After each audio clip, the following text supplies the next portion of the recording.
I'm Chair Betsy Hagan. Let's start with the Pledge of Allegiance. I pledge allegiance to the flag of the United States of America and to the republic which stands one nation under God, indivisible, with liberty and justice for all. Thank you.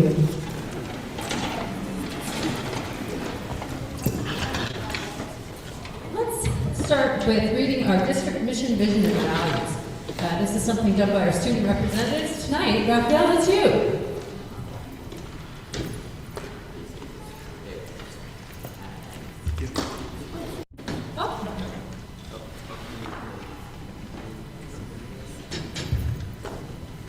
Educating each student to the highest standards while motivating them to reach their fullest potential and graduating them to be college, career, and life ready. Our schools are a place where children belong.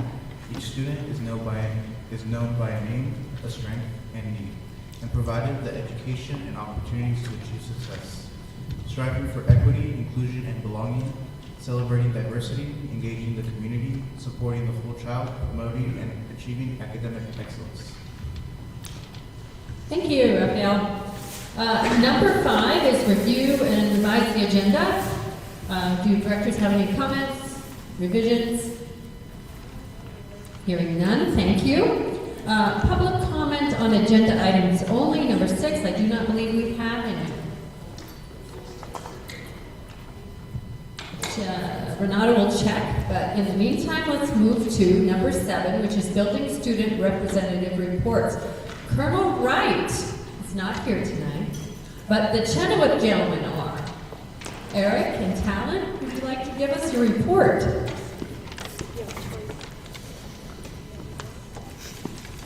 They're like little celebrities.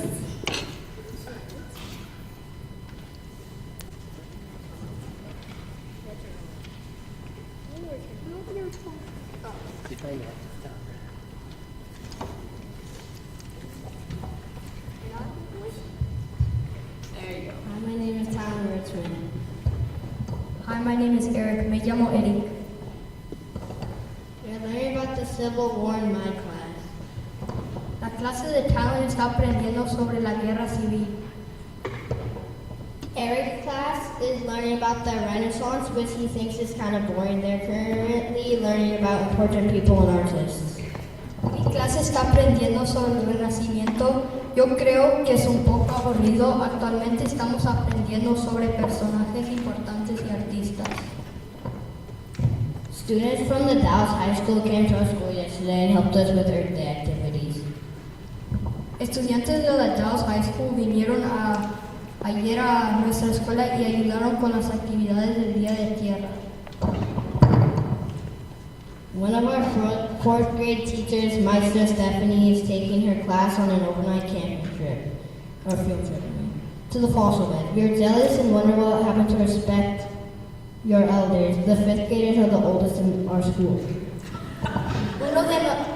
Uno de nuestras maestras de 4º grado, la maestra Stephanie, llevará a su clase de excursión de campamento con pernocta a los fossil beds. Sentimos celosos y nos preguntamos qué ha sucedido con el respeto a nuestros mayores. Los alumnos de 5º grado son los más grandes de nuestra escuela. ASB has been adding fun activities to our assemblies. We both got to play and sing to sip at last week's assembly on the same team, and we won. ASB chose the game because this one's name is cooperation, and we had to work together also so there's no one sitting around listening to lectures. ASB ha estado incorporando actividades divertidas a nuestras asambleas. La semana pasada, durante la asamblea, ambos tuvimos la oportunidad de jugar hundir el barco en el mismo equipo y ganamos. El tema de este mes es la cooperación. El ASB eligió este juego precisamente por el trabajo en equipo que fomenta y por lo divertido que resulta. Además, a los niños no les gusta quedarse sentados escuchando lecciones. There was a chess tournament last month. It was open to anyone from kinder to 5th grade. It was in the Dalles. Eric finished in 2nd place. A different Chenoweth 5th grader won the tournament. El mes pasado hubo un torneo de ajedrez. Estaba abierto a cualquier estudiante de kinder a quinto grado de Dallas. Yo terminé en segundo lugar. Otro estudiante de quinto grado de Chenoweth ganó el torneo. Look for the Chenoweth DLI classes at the Cherry Festival Parade on Saturday. They will have lots of candy.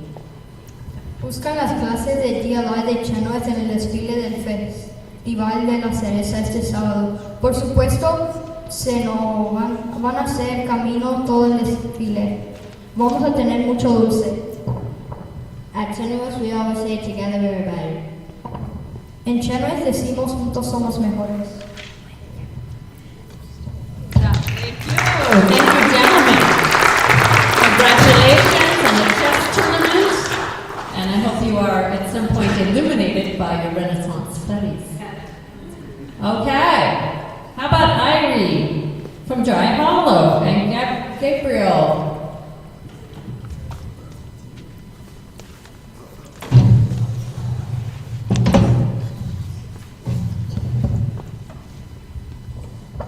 Good evening, North Wasco County School Board. Thank you for allowing us the time to tell you all about the things we've been doing at Dry Hollow since we were here last month. I just want to say that we have been busier than a cat in a room full of rocking chairs since state testing has begun. We have been working on language arts tests. Next week, we will be doing the state math cat test. Then it is on to the performance task, and then finally for the fifth graders, the state science test. Phew, after all that testing I've done, my brain is like a browser. 19 tabs are open, 3 are frozen, and I have no idea where the music is coming from. How true, Ari. Besides testing, we had our Word of the Month assembly in early April. Several students received awards for being cooperative. Our new word of the month is courage. Courage is what it takes to explain to your parents that your report card is a character-building opportunity. We also had a talent show this past month. Several students showed off some amazing talent, like singing and gymnastics. You know your out-of-school talent show, and the most dangerous act is the kid who brought a recorder from the 3rd grade.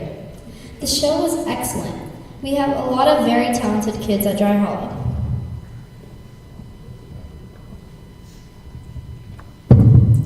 Each month, Dry Hollow has a school spirit day. Ours was on Friday, April 17th. Several students proudly wore their Dry Hollow Viking shirts to celebrate the day. Besides organizing a talent show, we also had our annual Poetry Slam. The winner of the Poetry Slam was me. I took home the trophy and the title of Dry Hollow Poet Laureate for the year.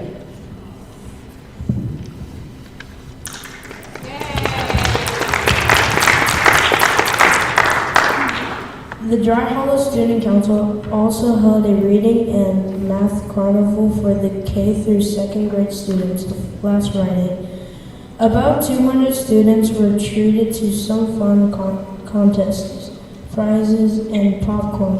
Hopefully this will become a yearly event.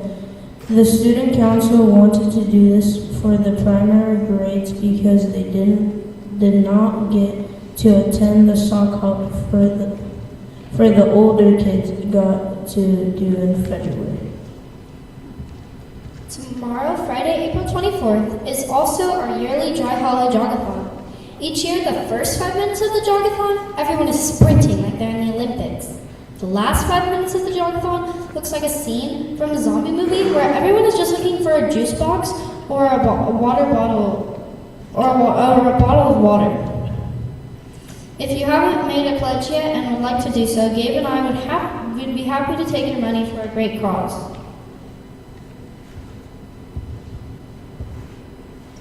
Each of our classes took the time to do the youth truth survey. It took a while to complete, but we all made it through it. Hopefully they'll use the information to improve our school. Dry Hollow Elementary School will have a float in the annual Cherry Festival Parade on Saturday. The Student Council will have the honor of riding on the float. If you see any of us, please give us a wave or a high five. It's cool to be in a parade, and many people have worked hard to make and decorate our float for the parade. Thanks again for inviting us to speak here tonight. Before we go, here's a joke for you. A young boy was staring intently at his homework when he looked up and asked his father, "Dad, can you help me find the least common denominator?" His father looked up from his newspaper, sighed, and said, "Good grief, are they still looking for that? They were looking for it when I was in school 30 years ago." Goodbye. Thank you. Great report. Lots of things going on in your school. Thank you for all the metaphors. Pace yourself in the jogathon. Congratulations, Irie. It's not surprising that you are the poet laureate at Dry Hollow. Okay. All right, who wants to follow that? Rolando! Rolando does. From the Dallas Middle School. He's brought a friend.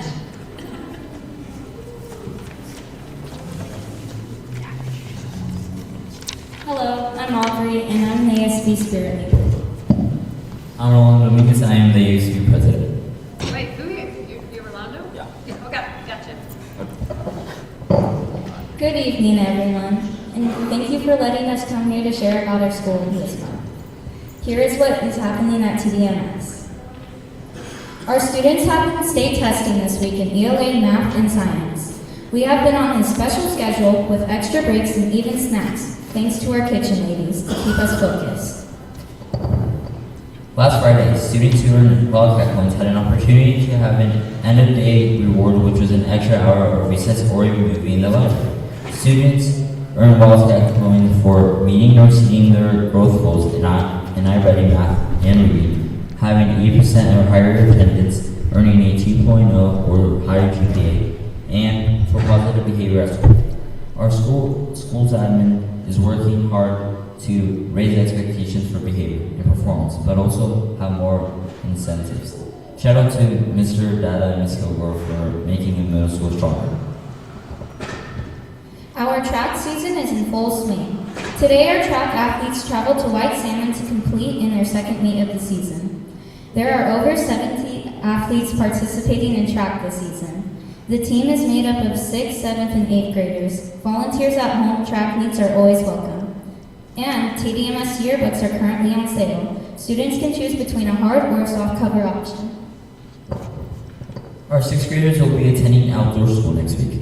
They will be going to Camp Oro on Monday through Wednesday next week.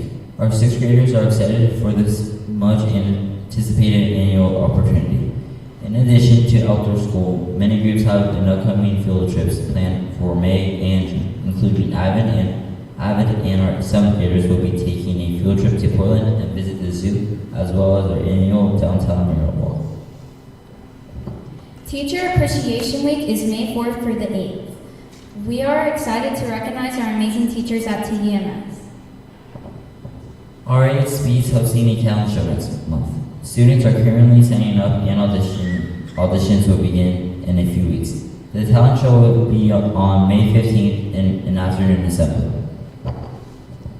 On Wednesday, May 20th from 5:30 to 7 p.m., TDMS will be hosting our annual carnival night for the community and district families. There will be many booths from local community partners, free games, free food, a photo booth, and entertainment offered. We would like to extend an invitation to each of our school board members with this invitation to attend. Oh, we get invitations? Yes. Woo! Thank you, sir. That is awesome. May 20th. Yes, it's on my calendar. Thank you for listening to TDMS's updates. Yes, thank you, Audrey, for coming, and thank you, Rolando. Rolando, I think you earned a lovely belt for wrestling this past month, so congratulations. Thank you. Yes. Okay. Innovations. Is Kit here? I didn't see Kit. Okay. Oops, okay. We hope Kit's is okay. And how about the Dallas High School? Amber, are you here?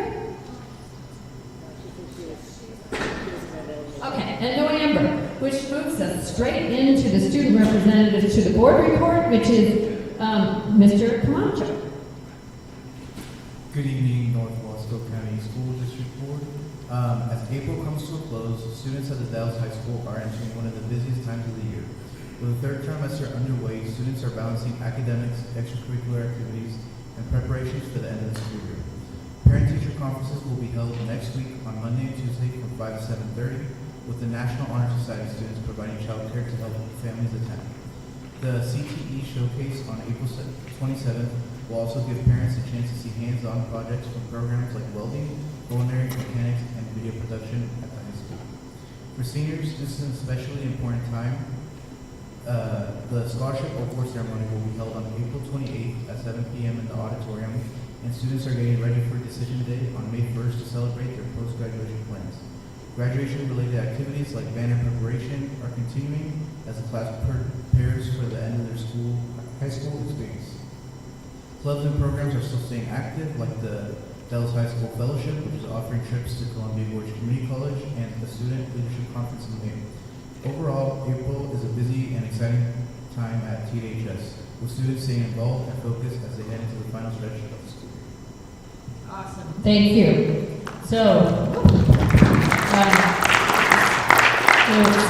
Kate, come on up. So something I definitely heard through all of these reports is state testing is happening. So it sounds like there's some good supports for that, snacks. And I like the idea that the Honor Society is providing childcare so parents can attend their parent-teacher conferences. Thank you very much, Raphael. All right, so the next item is staff reports, number 9, starting with the D21 Education Association and then rolling into the Northwest Educator Support Professionals. Oh, you're just the D21s, right? Yeah, support is not here. No, okay. Thank you for being here. Yeah, I just wanted to correct one thing from our student report. They're not going to Camp Tomorrow, they're going to Camp Tamarack. Oh, thank you. Yeah, okay. Where's Camp Tamarack? It's just outside of Sisters. Okay, yeah. I'll be heading with the sixth that's graders good. there on Monday. Camp Tomorrow, it's close. Yeah. Okay. Alright. I'm here to share available information on average class size across grade level bands. At this time, the most reliable data I received is for our elementary schools. The information provided for the Dallas Middle School appears incomplete, as teachers were listed for 5 periods when they teach 6. As a result, those numbers are not accurate. I was not provided with data for virtual classes. I recognize this is a new reporting process, just became part of our CBA recently, and some refinement is needed. I'm confident we can work through these challenges so future reports are more complete and reliable. I also want to acknowledge that I did not raise these concerns with our district office prior to coming here tonight, so I apologize for saying that now. But I did want to say that I was wanting to talk about class sizes, but as I was digging through data, I could not do that because it was not accurate.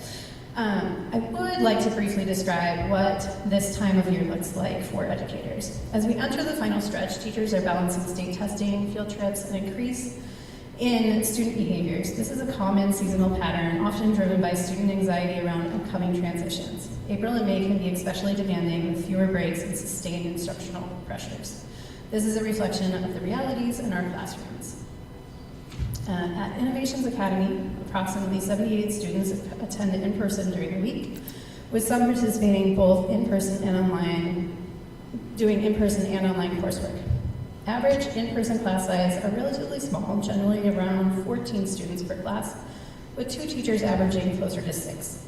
However, these smaller class sizes do not reflect the full scope of responsibilities for a hybrid and virtual teachers. For example, one hybrid teacher teaches 5 in-person classes, averaging about 6 students each, while also managing approximately 40 online courses with a total of 133 student enrollments. While these online platforms support some grading, about 1/3 of the work must still be completed by the teacher. These courses span multiple subject areas and grade levels, including math, science, English, history, social emotional learning, world languages, and the arts. In virtual, there are approximately 244 students enrolled, with numbers continuing to grow. Virtual teachers, like their hybrid counterparts, managing multiple courses and subject areas. If enrollments were evenly distributed, this could equate to an average of around 50 students per class per teacher. However, in practice, enrollment is uneven across grade levels from kindergarten through 12th grade. In addition to instruction, virtual teachers take on advisory responsibilities, planning, and daily support for students across subjects. Their role often extends beyond traditional teaching to include academic guidance, scheduling support, and ongoing technical assistance for students and families. To conclude, I'm actually going to have Abby read a day in the life from a virtual teacher and what their typical day looks like. All right, so imagine with me, if you will. My day begins around 7:30 a.m. with checking messages to the 60 or 70 students on my caseload. These are not just quick messages. These are intentional, relationship-based communication. For many of our students, meaningful two-way communication is what counts for attendance, and it's the primary driver of engagement. When students feel known and valued, they participate. Without that connection, most do not.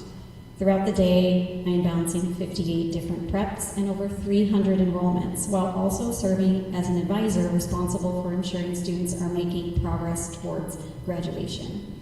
This includes onboarding new students, 11 this month alone, many of whom have transferred to online learning due to safety concerns or bullying in a traditional school setting. Getting them set up, troubleshooting schedules, and helping them navigate the system takes significant time and individual support. A typical day includes constant communication, texting dozens of students, meeting one-on-one over Google Meets, calling families, troubleshooting tech issues, tutoring, and providing detailed academic guidance. I regularly work with students who are parenting, working full-time, dealing with grief, or navigating serious family challenges.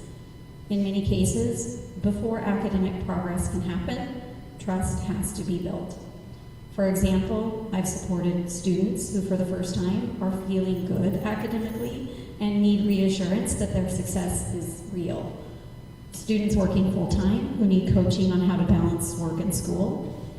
Graduating seniors juggling parenting and coursework. Students grieving the loss of a pet who may appear disengaged on paper but still connected to a trusted adult.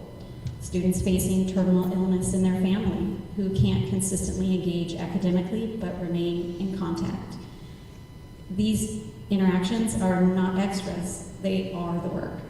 They are what make engagement in this online setting possible. In addition to all this, I teach synchronous advisory with often with 70 plus students attending, collaborate with colleagues, including around IEP needs, and complete grading that requires detailed feedback, plagiarism checks, and reassessment support. The majority of my day, often 75 to 80%, is spent in direct outreach, texting, calling, and coaching students. This is because there is a direct correlation between consistent adult connection and student success in online learning. When those connections are interrupted, students disengage quickly. Many of our students specifically choose online learning because they do not feel safe or successful in traditional school in-person settings. Online learning for our students is not independent, self-paced work. It is highly relational, highly structured, and requires constant individualized support. We see every day that these students are consistently supported in a fully online setting. They build confidence, re-engage with school, and make significant academic progress, often completing a year's worth of credits in a short time. Right now, the workload required to provide that level of support is intense and often unsustainable. Thank you for giving us this opportunity to highlight all of our amazing educators and their work during this season. Thank you. Thank you. Thank you for giving us the perspective of a teacher in that situation. And staff, Kate had questions about the counting of the teachers in the particular report. Will we be able to help her? Yeah, like I said, I didn't get a chance to reach out to them, so they did not know that there were inconsistencies. It was when I was diving in, so I am fully, I am confident that we will get that figured out. That's great. Thank you. Okay, just want to make sure.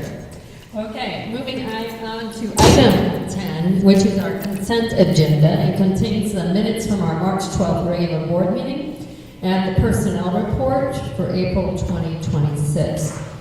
Directors, do you have any questions about the consent agenda or observations you want to share? From right to left. Directors, Pauline, left side, Katie. Nope. Okay. I will entertain a motion to approve the consent agenda.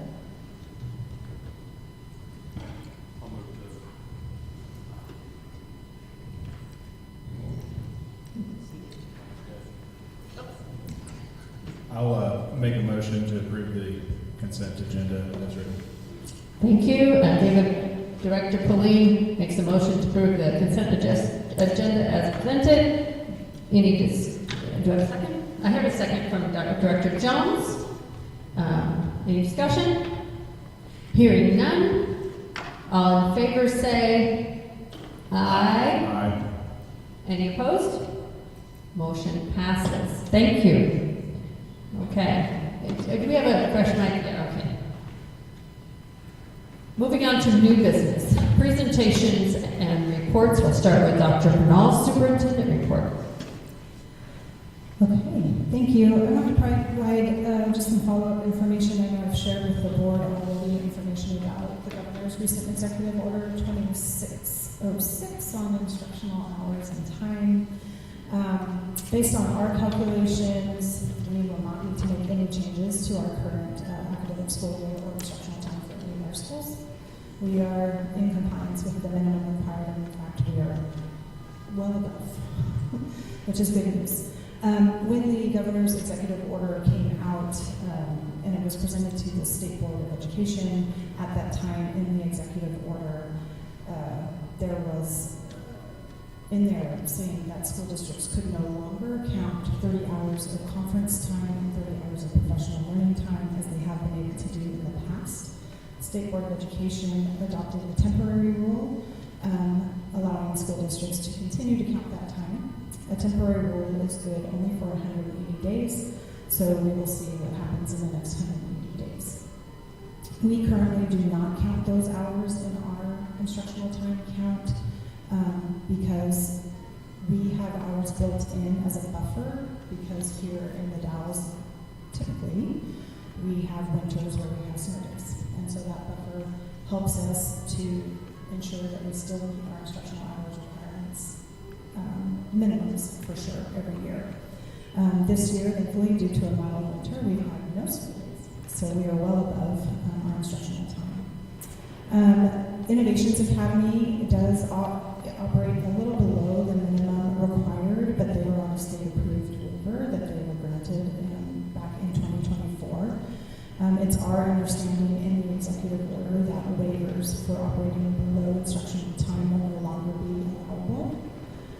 So we are working, Dr. Artie and I are working with OEE to understand better what that would mean, because changes will need to be made before the 27-28 school year. But it is our understanding for 26-27 we will still be okay. And for Innovations Academy and Innovations Virtual, we do include the 60 hours in their count of instructional time. At our state superintendent's meeting last Friday, I can tell you, I don't think there was one single superintendent in the room who does not believe that our students need more instructional time. Everyone is a big advocate for it and highly desires more instructional time for our kids. However, there has to be careful consideration around how we do that, as well as funding implications for districts, many of whom are facing significant cuts, both last year and this year. You only need to open the news and see that districts all around us are in a reduction mode. So any consideration of how we add more instructional time for our kids needs to be done in collaboration with those who are closest to the work and have boots on the ground to really understand the varying needs, because we have 197 school districts and they're all really different. But again, do more with the same or less is not a viable solution for school districts, and our kids deserve better. So we are very committed to working and with our legislators to If we're going to add more instructional time, let's have a real conversation about how we do that and work together to make that happen for our kids.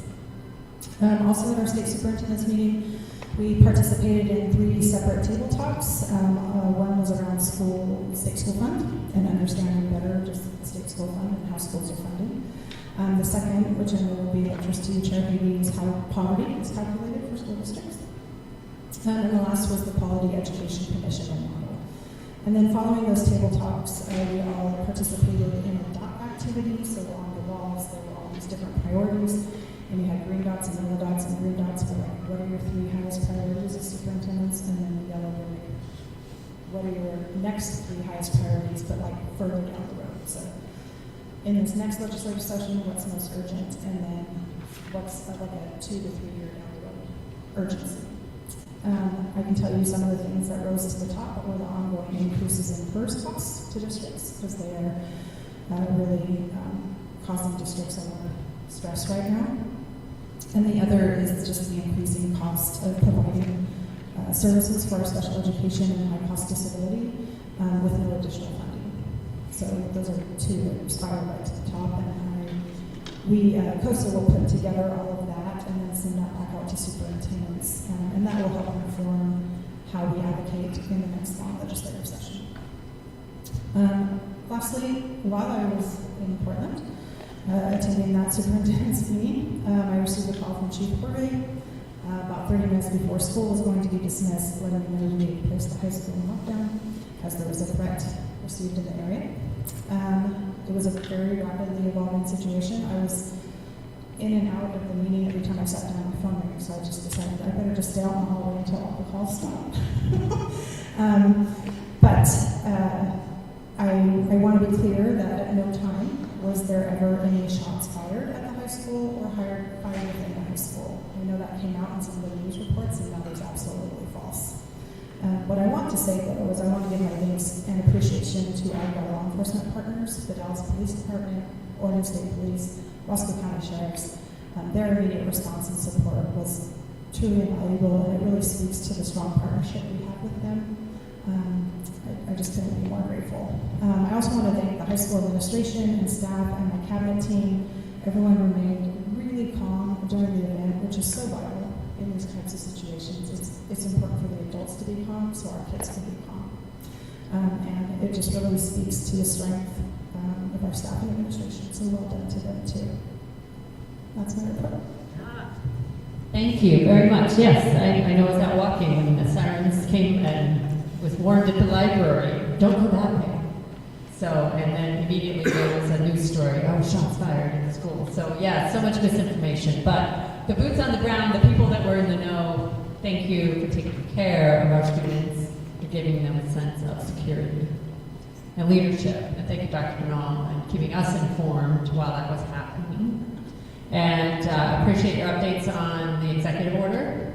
The governor is, if you don't know or you're not aware, is the superintendent, the primo superintendent of all schools in the state of Oregon. So, and I know that executive order was a surprise and uncomfortable and probably going to make it very difficult for a lot of districts. I'm grateful we're not one of them, but that doesn't mean it's not unfair for others. And I'm curious, the OSBA response to that was very frustrating. Like, we need to take this all down. We don't need to just keep patching it with legislative, the next new fancy legislative bill. I forgot to add, Stand for Children, if you haven't seen it, they have a website now where you can go in, anybody can go in, you can look up a district, and you can see the number of hours and days of school that they offer for elementary and secondary students. They even created a heat map, which is fascinating. And so you can see the whole map of Oregon and all of the school districts, and they color-coded it. And I'm pleased to say we are almost at the highest end of instructional hours and days. So thank you. And that was in your weekend update too. I hope you all saw each of those little ones for each of the school years, past, current, and forward, to see how we're doing on our instructional hours.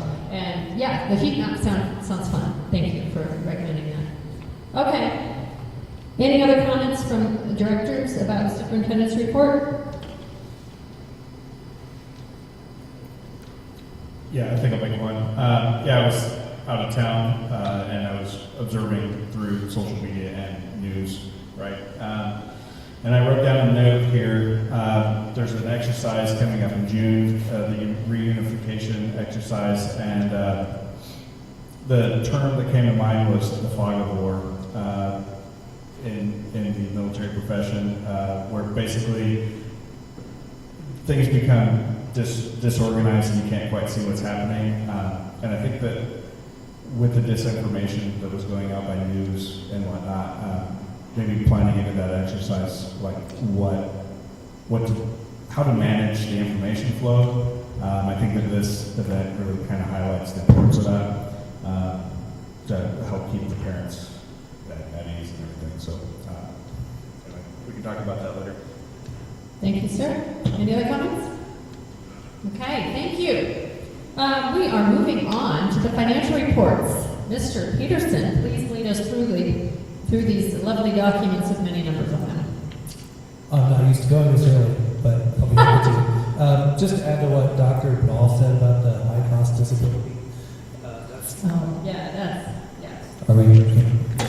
That's currently reimbursed at 21%, just over 21%. So if we spend $60,000 for a high-cost disability student, which we are obligated to do, we get reimbursed about $12,000. And that is a deficit in the state of Oregon because they have a hold on, they have a cap that makes no sense. And other states do not have a cap. It goes with the expenditure as a percentage. So yeah, that is definitely a high priority to fix the sped funding. Yes. Okay, so moving on to docs, revenue first. We're mostly on track for the year. If you look at the general fund, as of the end of March, we had received 83% of what we were budgeted to receive in the general fund. And if you go down to the bottom line, we've received 73% of what we're budgeted to receive this year. I do expect that we will under-collect on property taxes relative to what we budgeted. However, and I'll talk a little bit more about this in a sec, we're going to have a positive May adjustment from the state school fund that will more than offset that. Why a positive one?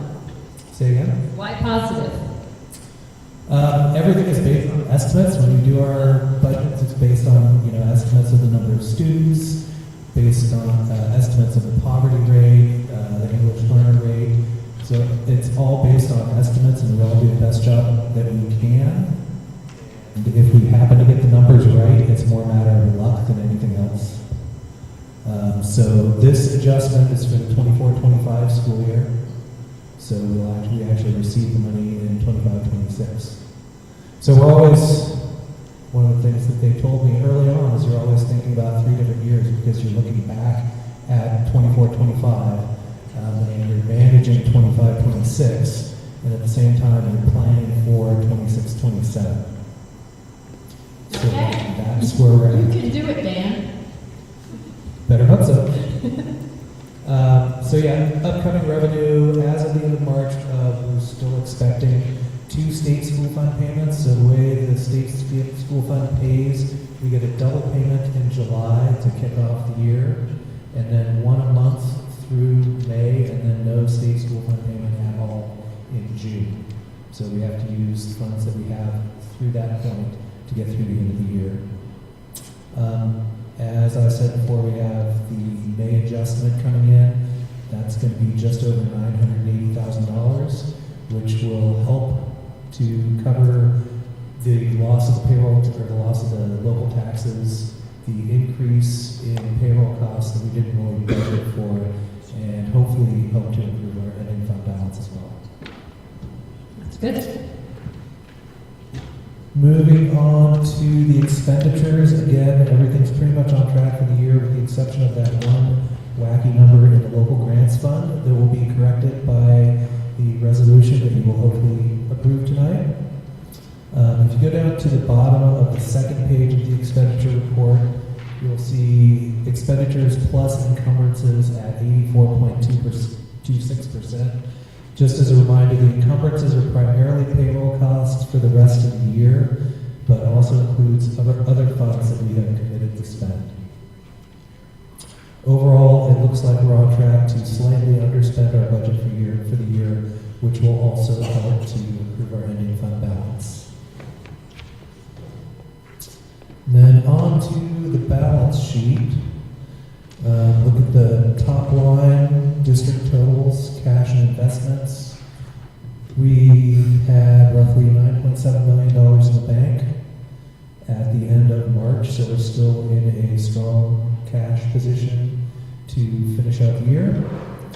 And as you know, I usually like to find something interesting about the financials to share with you, but since we have a pretty packed agenda tonight, I'm going to skip that, but I'll make it up to you next month because I would like to share some information about school district cash flow, and that's going to take a little bit longer than I usually take. Well, we got the whole budget cycle, so we all And got there's the budget money. cycle. Yeah, speaking of which, quick update on that. Budget preparation process is moving along. At this point, we have the actual budget balanced, and we're working on having the draft budget document ready by May 1st. There's a little bit of a wrinkle in the process. The staff member who usually does that is out on medical leave, so I'm figuring out how to do that. I anticipate having the draft budget document ready on May 1st, like we have on our schedule, and we'll have a presentation ready to go for the first budget committee meeting on May 5th. Any questions about the financials before I move on to enrollment? What do you think the ending fund balance will be for the year? I don't like to make predictions like that. Okay. I mean, there's so many moving pieces. Yeah. I think it will be better than last year. Okay. So I anticipate that it's moving in the right direction. Thank you. Enrollment, yes. Enrollment. So if you look at just the numbers, you can see that we're down 13 kids overall compared to last month. And looking at the graph, I would like to see that line flatter, but it's consistent with prior years. Going back to the numbers, I think the most interesting thing about this is if you look across the board, every single school is down compared to the beginning of the school year, with the exception of the Virtual Academy and Innovations. So that's something we've been talking about, and we're looking at ways to provide more resources to that program next year. And then finally, little wrinkle here, the Mosier bus. Oh, hold on. Oh. So, on the far right is the numbers in red, the down, 10, 20, 29, 27, up 17 in February. What are the general stories behind that? Are they all moving to online? Are they going to private schools? What are the anecdotal stories behind those? Some move out of district. We have a certain number of early graduations in high school as well. People who get their credits early and move on.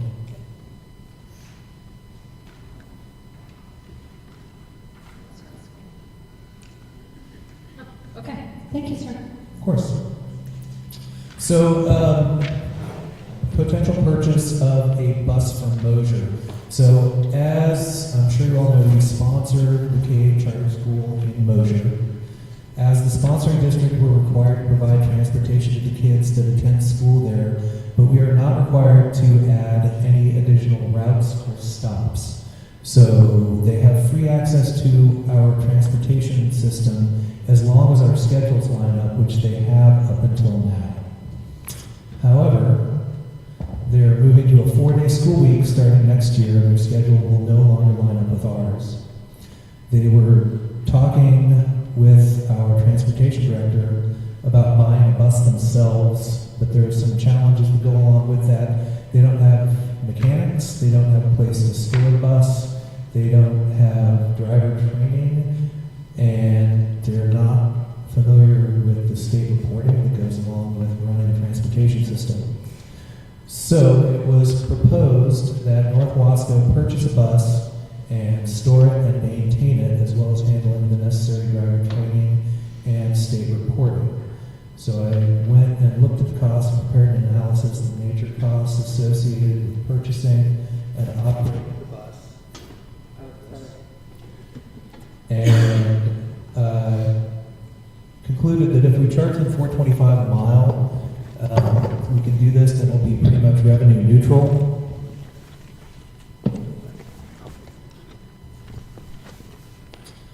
For North Wasco, I don't see a huge amount of risk for the district because we will still control the asset and we will be able to use it to support our own transportation needs when it's not being used to transport the Mosier kids.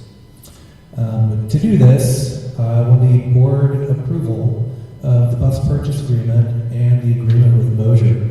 So I want to get your approval before spending any more time on this. I already spent a fair amount of time on it, and if you're not in favor, I would rather not spend more time on it. So I am in Renata's debt. I hit her up with a last-minute request to add an action item to the meeting tonight. And it's kind of it's not a pretty document like I would like to put together. It started off as a pretty rough calculation of just costs and revenues associated with running the bus program. I estimate that we would bill them about $51,000, and then the state school fund reimburses us at 70% of our cost of transportation. So it's the weirdest cost analysis I've ever done because there's a reimbursement built into the revenue. So I have, the revenue from the miles and the major costs. I didn't include every little nickel and dime. I didn't include overhead like management time. But if we do a 5-year loan for the bus, it pencils out to about $5,000 of revenue over the first 5 years of the agreement. And I told the director of Mosier that we could renegotiate our agreement after the first 5 years once the bus was paid off and give them a lower rate. We don't want to lose money, but we're not seeking to make a lot of money from them either. Any questions about the cost analysis or how any of this came to be? Or Sure. The depreciation, is that also 5 years? No, buses are a 10-year asset, so the cost of the bus is $189,000 approximately. So I put in 1/10 of that for the depreciation, and that's one of the things that gets reimbursed at 70%. It's a brand new bus, right? It's Correct. brand new vehicle. Correct. Okay, one of my questions, and I think you answered it, was, they are changing a four-day week this year, but yes.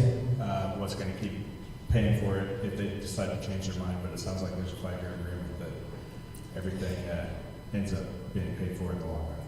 Yeah, there will be a five-year agreement. Even if they end up going back to the 5-day schedule, we'll still have the bus, which we can use. Can we use the bus? Let's say we can use it. There are occasions where we don't have enough buses and we end up hiring Mid-Columbia Bus Company to run a route for us, especially for a trip.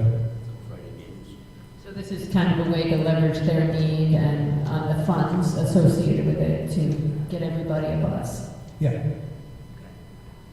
It's a long bus, not a short bus. Right? Yes. Fair question. And they're not changing their route, they're just doing it differently than Yeah, they're doing it at different times. So there are 2 round trips every day. Only one of those would line up with our schedule, so we wouldn't bill them for that trip. But the other trips would be unique to Mosier, so we would bill them for those.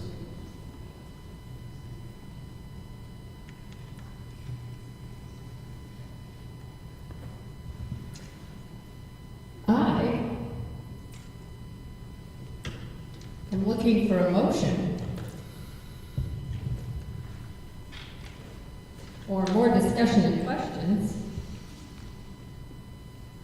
So I make a motion to approve for this CFO to continue taking steps towards the possible purchase of the Mosier bus and to have a memorandum of understanding and purchase agreement ready for approval by the May 28, 2026 board meeting. Okay, so Director Colleen moved to approve that the CFO continue taking steps towards possible purchase of a Moser bus to have a memorandum of understanding, a purchase agreement ready for approval at the May 28th board meeting. I got a second from Jose, and so, any discussion? Well then, looks like we're moving towards the bus, so let's get up on those mics, please. All in favor say Aye. aye. Did you get that one on? Any opposed? None opposed. Well, look at that. We got a bus. Thanks, yeah. That's and again, weird. I apologize for the last minute nature of the. Okay, well, it was an opportunity that presented itself, and even if they go back to a 5-day school week, it sounds like we still have another bus that will help us out. Yeah, I do want to make a comment on that. Just, I am I will be working with Moser to understand better the executive order on instructional time and their proposal to go to a 4-day week next year. As my understanding in the executive order, that may be in conflict. So I'll be working with them and ODE to understand better if they're still good to go forward as the chartering district. Thank you. So please inform Mr. Peterson if you find that they have to go back to a 5-day work week and we scrap the MOU. I think regardless of whether they go back to a 5-day or stay with a 4-day, they still want the bus. But that's not in play. I just wanted to make it clear that I'm following up with the executive order in terms of that. Thank you. I appreciate that. That is But important. as the chartering district, we need to make sure that they also are in compliance with executive orders. Very good. Thank you. Yeah, because that is a bit of an unknown. Okay. And I did reach out to Moser as soon as the executive order came out. And she could, of course, be mistaken, but she's confident that they'll have enough instructional hours. Okay. Great. Thank you. We didn't even think of that, so I appreciate that you have weighed in. Okay. Back to the agenda. Financial statement, student room, Moser bus. Oh, look at that. We're on to item number 3, the board attorney's report. Mr. Corey? You'll remember that last month I talked to you about the lease for the Columbia property, and I've got now the signed. I've got the signed version from the tenant, so I just need your signature after the meeting. Great. That's all. Okay. Sign off on that. On the lease for grazing cattle. That's awesome. Okay, then moving on to item B. This is discussion action items. Statement on the superintendent's evaluation. Okay, this is for me, and I'll let you know that every year part of our board responsibilities are to evaluate the superintendent because that is what the board does. We govern the superintendent, we govern the district, but we also have one employee, and it is Dr. Bernal. And so annually we go through the process as a board and try to unify the voice to then produce an evaluation. So this is a summary statement, which is also part of the process where we read an open session summary statement for that evaluation process. And we were just talking about an executive session, so this wraps it up for us. Are you ready? The North Wasco County School District number 21, 2025-26 Superintendent Evaluation Summary. The North Wasco School District Board of Directors completed the 2025-26 evaluation of Superintendent Dr. Carolyn Bernal. In alignment with the board's goal to use the Superintendent Evaluation Program developed by the Coalition of Oregon School Administrators, that's the COSA we hear of, and the Oregon School Board Association, the board reviewed Dr. Bernal's performance using their 8 professional standards, her 3 established goals, and self-evaluation, and added results from a targeted survey this year. The board also utilized an OSBA consultant to compile our results into one document that has been shared with Dr. Bernal. The board found her performance to be meaningful and effective, with notable strengths in ethics, district culture, and policy governance. Progress was recognized in board collaboration, the use of educational data, and improving student experience. The board values her student-centered leadership, support for board development, and notable engagement, leadership with teachers and administrators. Dr. Bernal is working to apply systems where they lacked, timely communication, and community engagement. Additionally, the board recognizes Dr. Bernal's ongoing leadership work in attendance, instruction, and fiscal management. The board looks forward to building on this progress with Dr. Bernal and her administration to set goals and policy for continued student success. There is mutual recognition that measurable gains in attendance and instruction must be made. The board does not wish to downplay the deficits with this positive review, but instead commits to working in collaboration with Dr. Bernal and staff to make as much progress as possible at the local level as we can achieve. So, submitted for the record. Thank you, Dr. Bernal. And thank you, her team also. She can't do it alone. So thank you to the administrators that have come tonight. Okay, then the next action item 2 is to approve Resolution 25-2610, resolution transferring appropriations within the local grant fund. Mr. Peterson, that is you again. Yes, this is the ongoing variance of the local grant fund. I thought we were going to have to do a supplemental budget for this, but we're just transferring appropriations from one function to another, so we have the legal authority to spend the money. So that's what we're doing. Okay.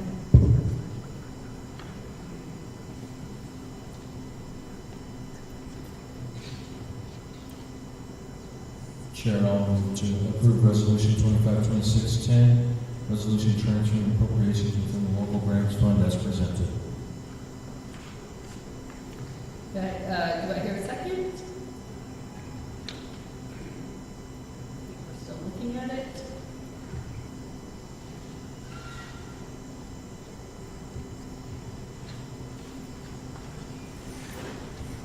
This is to shift the money. Do I have a second on this? Resolution transferring appropriations within the local grant funds. Yeah, I'll second that. Okay, great. Any discussion, questions for Dan? We're just putting money in different spots. We're moving about $30,000 out of one into another. Is that correct? Yeah, it's all in the same fund. We're just moving it from the support services fund function to the enterprise and community services function. Great. Okay, so we're just kind of GL coding it differently. Exactly. Okay. Any questions? Discussion? Okay, I'll call for a vote. All in favor of accepting the resolution transferring appropriations within local grant funds? Get your microphones and say aye. Any opposed? Motion passes. Thank you, sir. You may transfer the funds. Our next action item is also for Mr. Peterson. It relates to another TAN loan. Resolution 25-2609, North Wasco County School District OED 2026 TANS pool. The TANS pool comes up again. Go ahead.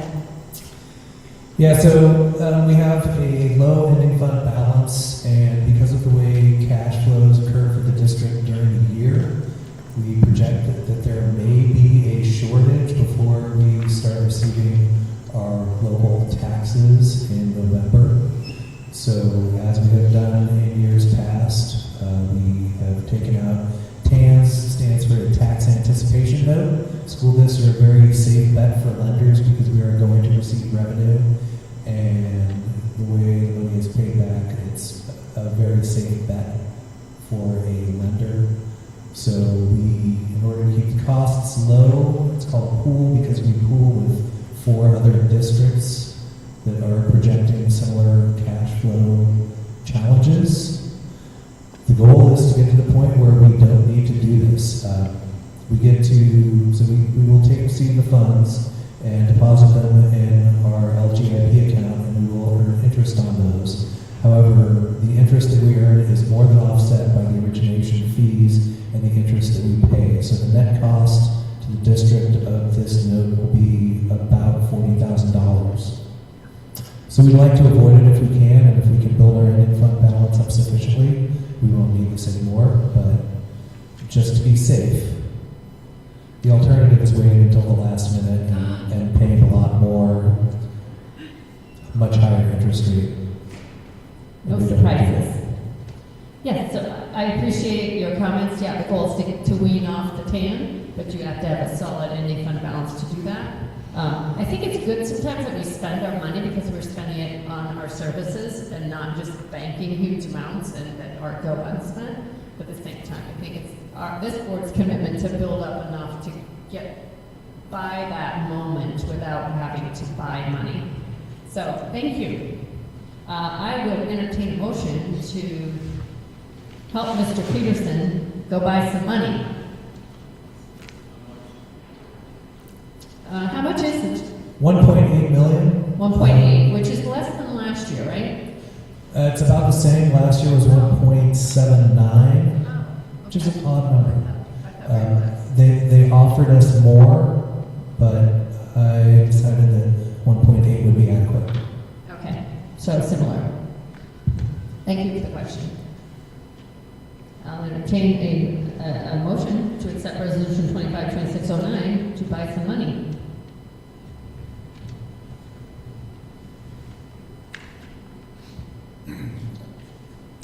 I make a motion to approve Resolution 252609, North Wasco County School District, OED 2026 TAN School.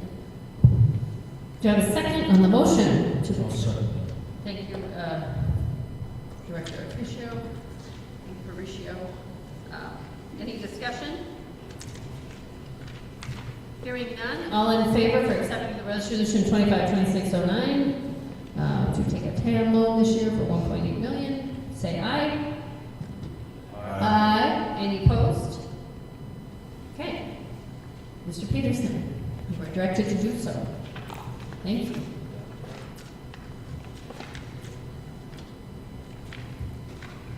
You have a comment? No, you're good. Okay. All right. Okay. Action item 4. Approve the 26-27 school year calendar. Dr. Bernal, you can lead us through that. I sure can, yes, thank you. This is our proposed 26-27 academic calendar. This was developed in collaboration with our calendar committee that includes both classified and licensed staff and some administrative representatives, and we work together to collaboratively create the academic calendar for the school year. In the 26-27 school year, with Labor Day being late this year, Labor Day is not till September 7th. We will go back to starting the week before Labor Day. The first day of school will be August 31st. We call that the new to school day, so that's for kinder, 6th, and 9th, which are the transition grades. And then all other students start September 1st. The last day of school will be June 11th. And then the rest of the calendar just indicates when our trimester's in, when it's a non-contract day, when the holidays are, when the breaks are. And we will continue next year with our early releases on Wednesdays.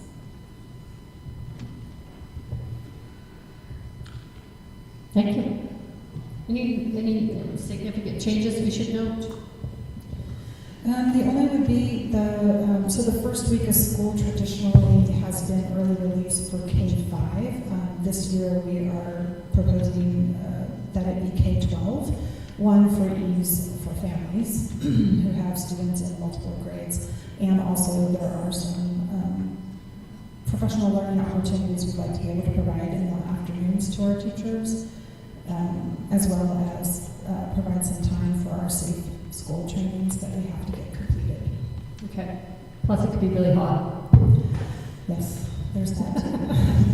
The weather is always a thing. Okay. Good to know. Any other questions from the board?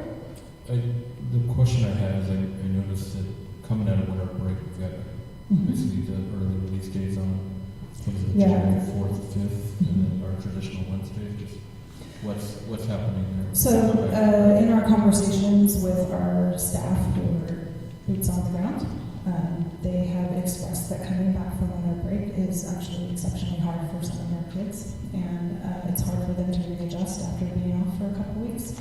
So the request was that we do a soft start back from winter break, which a lot of other school districts actually do as well. So we build that into our instructional hours calculation. Curiously, in the instructional minutes for this coming school year, you had 5 more early release days, but somehow the minutes went up too. So, yeah, curious. Any other questions from the directors on the calendar that we can approve for next year's? I guess I have some input for future years. Yeah, go for it. I had a community member reach out to me. They like to employ our high school kids in the cherry industry. This year, I guess, was the perfect storm of an early harvest mixed with a later release from school. And so they're concerned about basically having employees. But this calendar doesn't seem to affect that, but future years with Labor Day and everything, that is one thing in our community that I guess is unique in being able to balance that for the employment opportunities of our high school students. Yeah, and please know that in our conversations during calendar committee, the harvest season is always a part of our discussion because it impacts staff too. Right. Yeah, and it's hard to predict an early harvest for next year, this year. Right. Great. Thank you. It's good to know it is discussed. I would entertain a motion to accept the calendar. I make a motion to accept the calendar as published or as written. I'll second that. Dr. Pauline has made a motion to accept the North Wasco School District 26-27 School District calendar as presented, and Director Aparicio has seconded. Any discussion? All in favor say aye. Aye. Any opposed? Look at that. Passes. Then moving on to action item number 5, the secondary school social studies adoption recommendation, which also is part of a presentation. Thank you. Hi, everyone. Our instructional coach, Anastasia Conlon. She's going to come and share more about the social studies adoption process and our recommendation tonight. And as well, we have Dr. Ivy online joining us.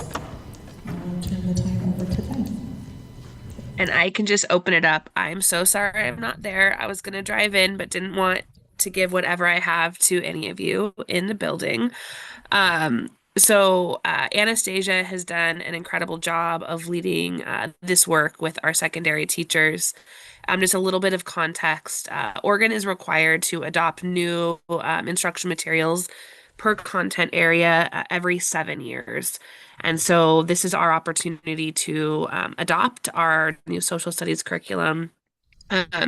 As we shared earlier this year, we did end up postponing our elementary social studies adoption, but we were already in the process of working with our secondary teachers doing this work. And so this is a long process that Anastasia will tell you about that is really led by the teachers in our districts to be able to really identify what is going to work best for their students in their classrooms. This is also a big decision because it is a 7-year process. So whatever is chosen, we're gonna be with for 7 years, and so we want to make sure that this is really led by teacher voice, so that we have something that is going to meet the needs now and into the future. So I'm going to go ahead and turn it over to Anastasia to share all the work that she has been doing with our incredible secondary social studies teachers. Thank you, Dr. Ivy. Good morning, members of the board, Dr. Bernal. Can you guys hear me? Yeah. I'm very strange. Just be close to the mic. Okay. Commit to it. Thank you for giving me the opportunity to be here tonight to share with you our recommendation for our new social studies curriculum and to walk you through the process that we used, the criteria we considered, and why we believe that our recommendation is a strong fit for our students and teachers here in North Wasco School District. I do have a slideshow if you wanted to direct your attention to the screen.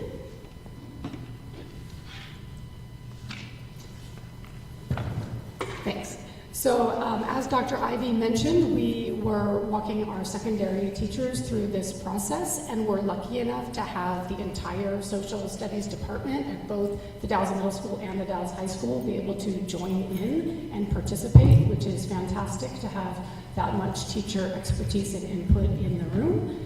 And we followed, of course, pretty much a standard adoption process. It begins with convening the committee and situating everyone in that group, helping them understand what the process is at the state level. And if you are able to see here on the screen, we start with that review, and then we move into looking at how Oregon determines what materials end up on their approved list. They go through quite an extensive process themselves of reviewing and vetting against what's called the IMET, which is their evaluation tool and rubric.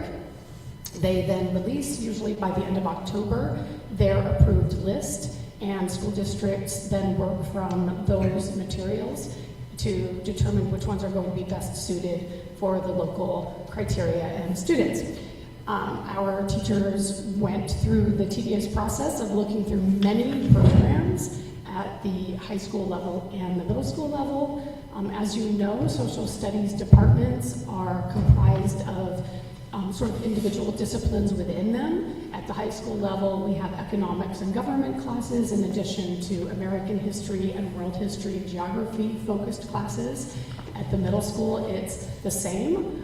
We have American history, we have world history that the students go through in their 3 years, 6 through 8. So it's a lot of different materials coming from various different publishers. Some of those publishing names you'll probably be familiar with. They're large organizations: HMH, McGraw-Hill, Savas, Cengage, National Geographic.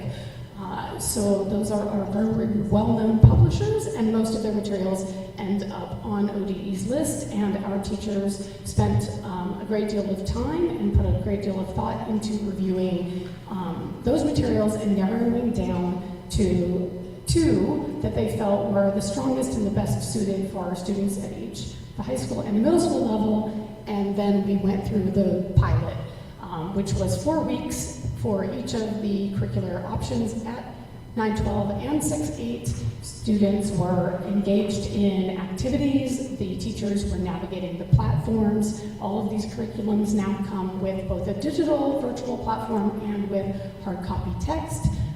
So hats off to our teachers to interrupt their regularly scheduled program and then to bring 2 entirely new programs and learn those programs very quickly and be able to teach them in their classes with their students is quite a feat.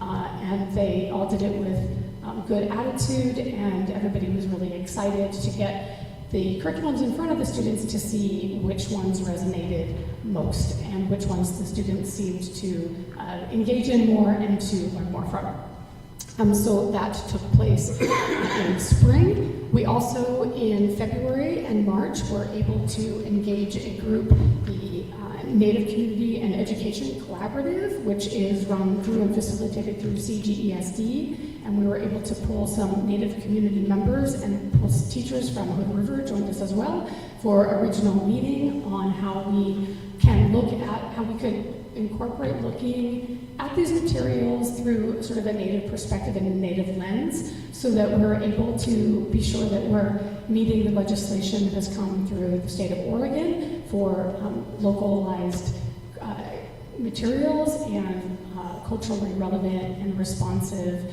materials, and then making sure we're uplifting those stories and different voices and able to see all the different perspectives that create sort of what we call history and the human experience. So those were very invaluable meetings, and we learned a lot, and we're able to share those with the teachers who were piloting. Not surprisingly, to me at least, the conclusions that we heard from that committee and from our piloting teachers about the curriculums and how in-depth they went into those various perspectives were pretty similar to one another.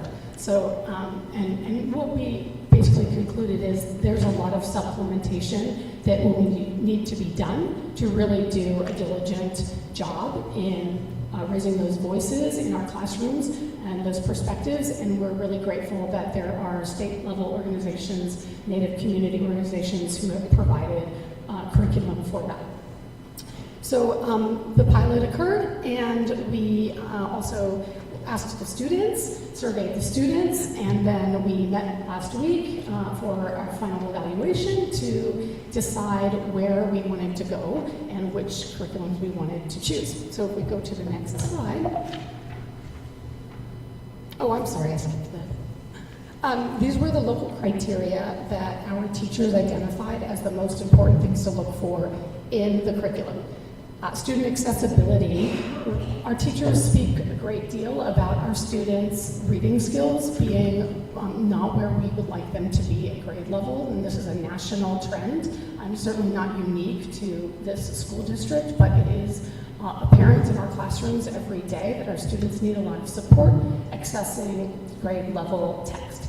And so the social studies teachers recognized this, and they wanted to find curriculum that was going to offer support for the teacher in scaffolding and in differentiation, so that we can make sure that we're giving multiple entry points to our students so they can engage in the learning and in the reading. So that was a criteria that was really important to them. In addition to that, and related, is that the programs offered language supports, translation supports, potentially materials in second languages that we can then use to support our English learners. The teachers really wanted to see flexibility in the curriculum, the ability for them to edit the material that comes through the programs, and so that was one of the things they were looking for. They wanted to see materials that were going to promote critical thinking and higher order thinking in our students, not just rote memorization. They were looking for format variety, and this will come back up in a minute when I tell you what the kids had to say about the two piloted materials and which ones they preferred.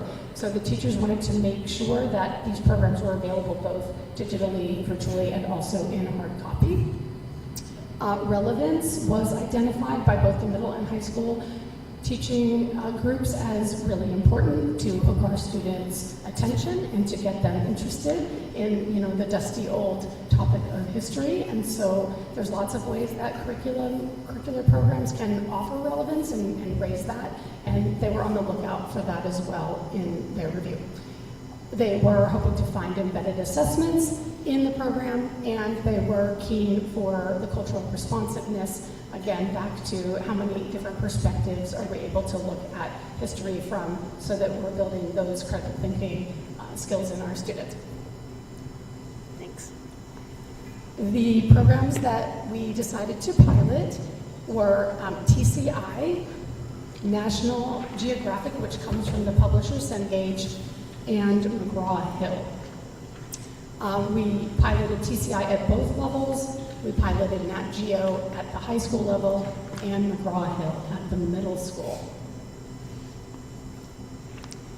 The recommendation that is coming forward from this group of teachers is that grades 6 through 8 go with McGraw-Hill, and grades 9 through 12, like I mentioned earlier, it's kind of two disciplines that are within the social studies curriculum, and so the econ government teacher felt that the TCI material did a better job. It's very project-based and activity-based and encourages a lot of active learning. And the teachers who focus on the history and the advanced placement courses were in favor of the Cengage National Geographic curriculum, which is, as you might imagine, since Nat Geo is involved, very beautiful, visually beautiful, and chock full of really great information and great content.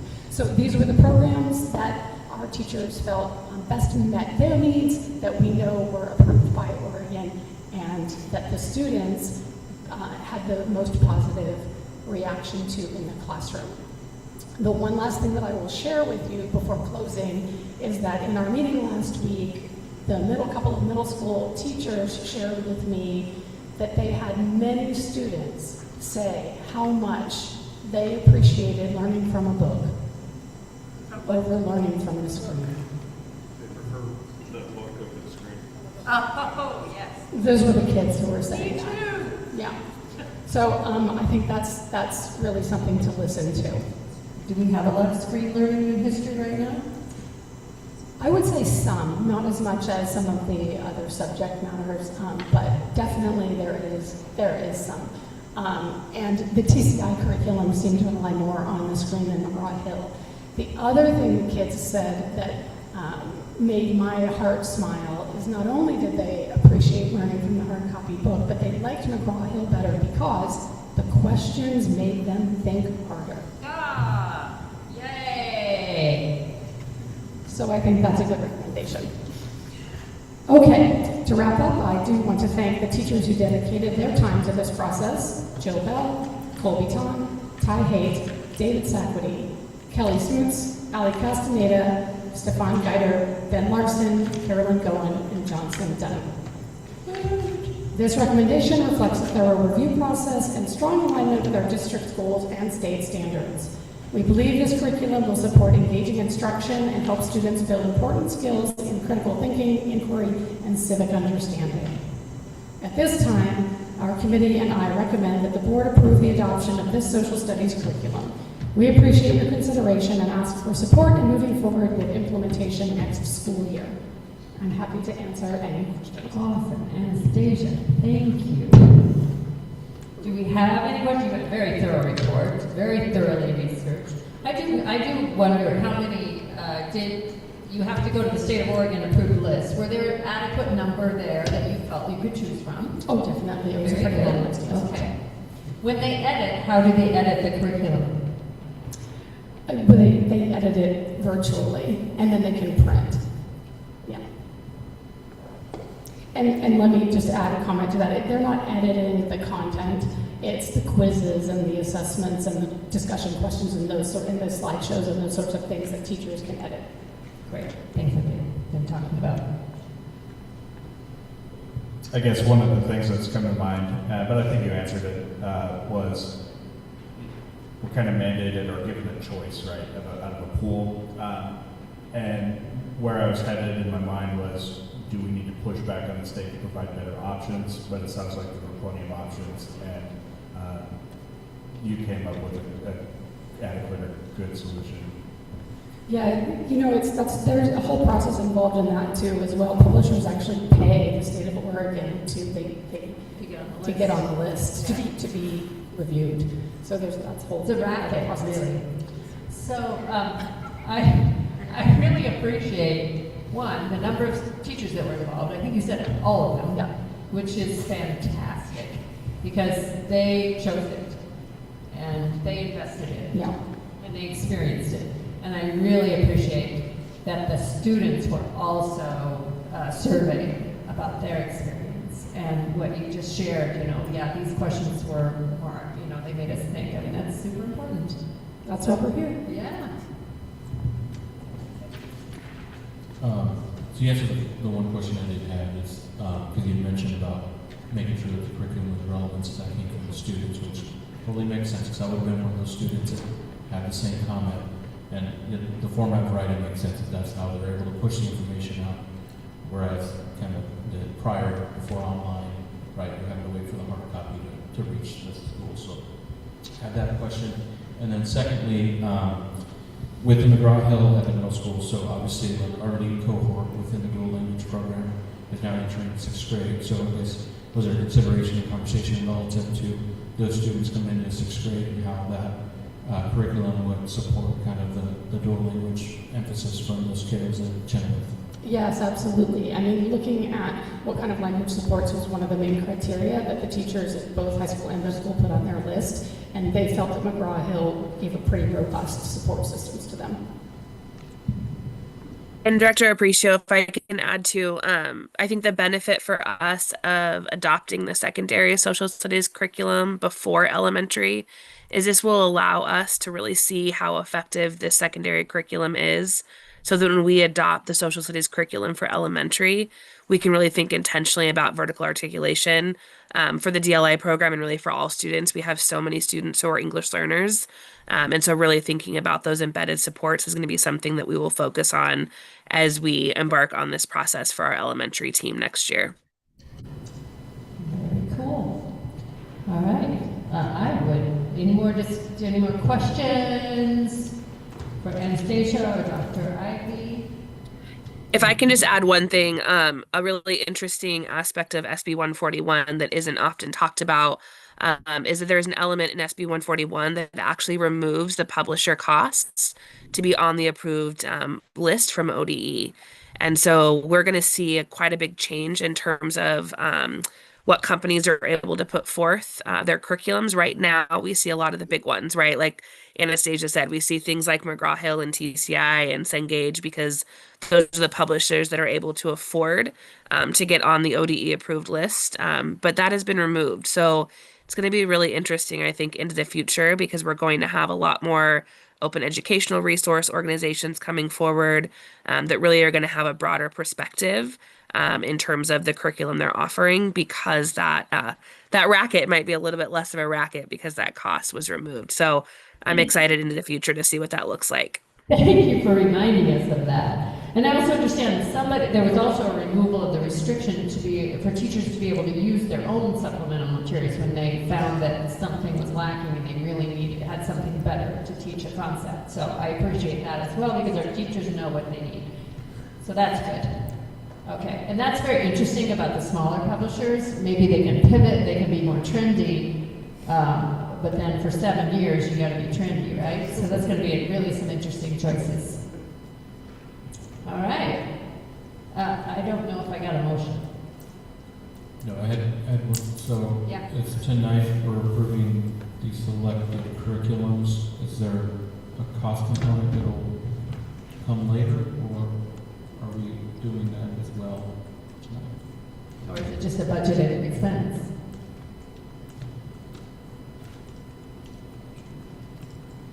It's a budgeted expense within our textbook adoption. Right, budget cycle, item. always expected. Correct. Okay, it's a budgeted expense, so we're good. However, I can get the cost and provide it to all of you. Not right this second. No, we're waiting. No. Just so there's a hard copy. Follow would be great just to make sure we're in alignment with budgeting. Absolutely. Sure. It's part of the review. Okay, so you're going to fire up the school year if I can ever get a motion with this curriculum.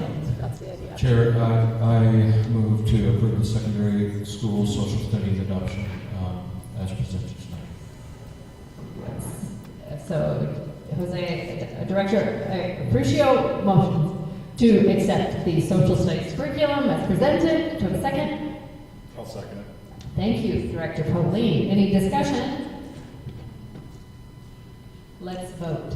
All in favor of adopting the secondary social science curriculum as presented, please say aye. Aye. Any opposed, say, okay. Let's get, motion passes. So that'll be very exciting to put that into play. Thank you, Anastasia, for your report, and Dr. Ivy, appreciate that very much. Thank you all. All right. All right, item 6, interview school board candidates for appointed Zone 2 position. First of all, if you've made it this far and you haven't run away, then you must have some context what it means to be on a school board. That said, I request that we stand at ease.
Let's resume the meeting. Thank you very much for that moment. So we're going to move on to item 6 in our agenda. We had a vacancy on the board. According to policy, we get to fill it, and so we went through the steps to advertise, and we received 4 applications. And so tonight we're going to interview, and we are going to appoint. I am going to read a little script so we all know what this is about. So first of all, to the 4 applicants, thank you for your interest in serving on the school board and for being here and going to a school board meeting. Thank you.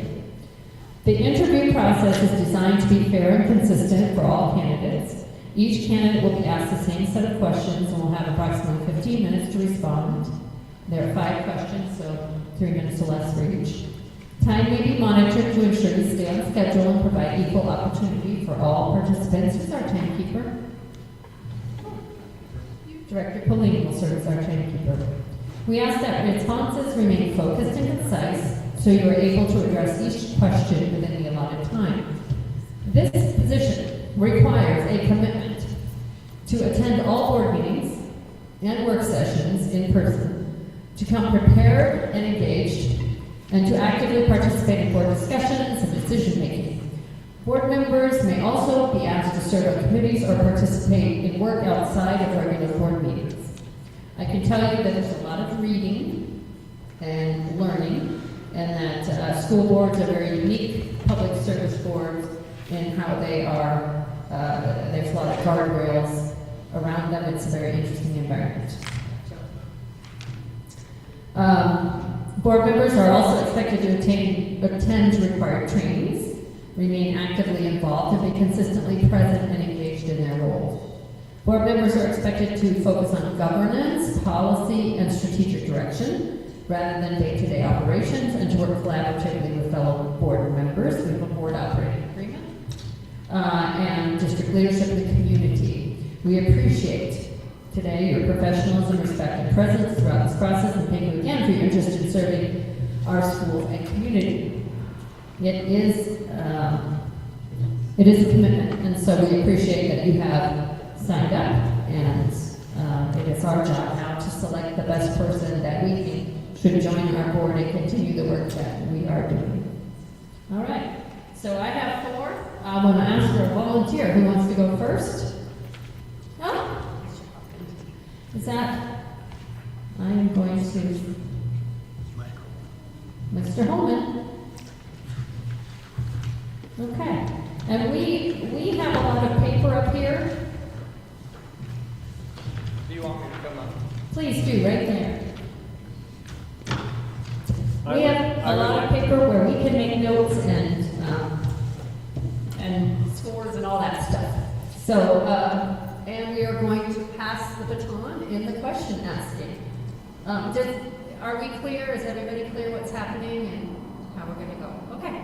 Can I make a brief statement first? Is it part of the introduction and interest question? Yeah. Okay, well, why don't we ask that question? Or unless you're with what?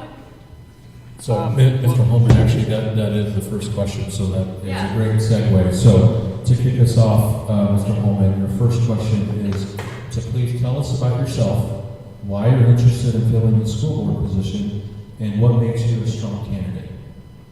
Okay, first of all, I'd like to thank the board members for your leadership and your dedication. Your efforts are really appreciated. I've spent a good chunk of today thinking about why I would be a good fit to fill this position.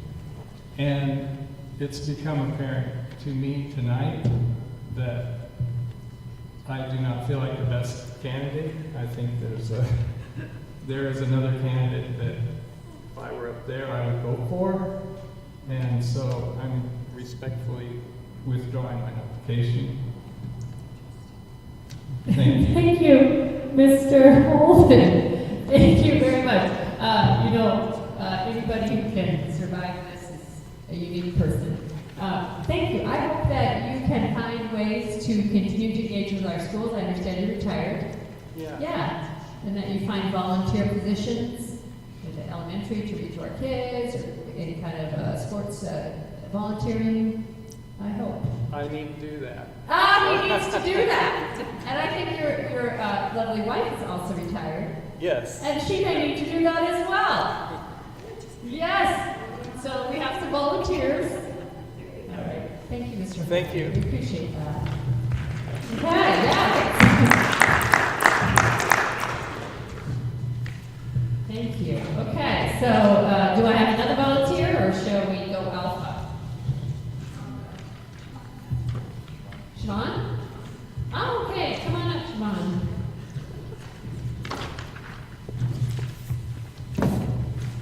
Okay, we're going to start with Director Appreciate. All right, Ms. O'Halloran, you had a preview of the question, so same starting question. I'll read it again. Please tell us about yourself, why you're interested in filling the school board position, and what makes you a strong candidate. Thank you for having me. My name is Siobhan O'Halloran. I grew up in the Dalles and I graduated from Watonka High School. Watonka was a small school, but I received a well-rounded education, and I left Watonka with academic and life skills that set me on the path for success. After high school, I attended Southern Oregon University and received a degree in physics.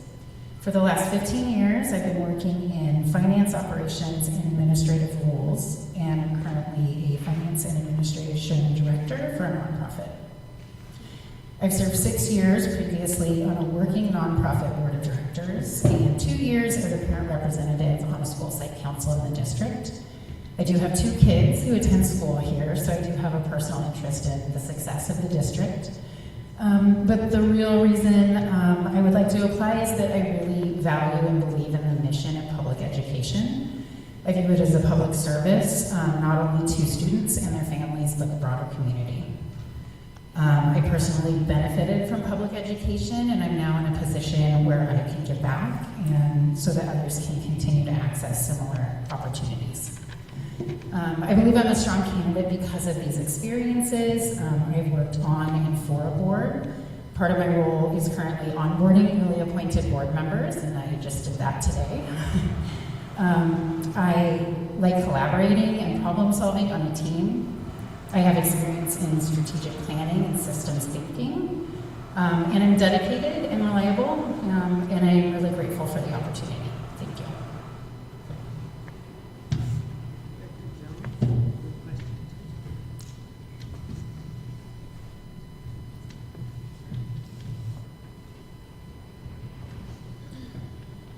Okay, what specific strengths, experiences, or perspectives would you bring to the board? From both professional and volunteer roles, I have a lot of experience and skills that are well suited to serve on a board of directors. I have a lot of experience developing and implementing policies, and so thinking through the practical application, mitigating and thinking through unintended challenges, staying current on laws, regulations for employers and industry-specific rules. Some examples of policies that I have developed, either independently or working with contractors, are employment policies. I worked at a previous employer that had no employee policies when I started, and so I worked with a contractor to develop an employee manual, so very comprehensive. I've updated fiscal policies and internal controls, developed compensation policies, hybrid and remote work policies. I am about to embark on developing an AI use policy, and so a really broad spectrum of policy development. I also have experience in finance and budgeting. I prepare financial statements. I present them to the board of directors. I also present them to staff. I oversee an annual third-party audit. I lead our annual budgeting process along with our executive director. And this process is collaborative and iterative. And we allocate resources to advance our mission. We also balance our short-term goals with ensuring long-term financial stability. I have experience in human resources and supervision, including performance evaluation and management. I've served on many hiring teams. I can remain objective in difficult conversations. follow policy, and navigate at times competing needs of transparency and confidentiality. I serve on a leadership team of 7 members, so I'm familiar with navigating that particular dynamic and finding consensus.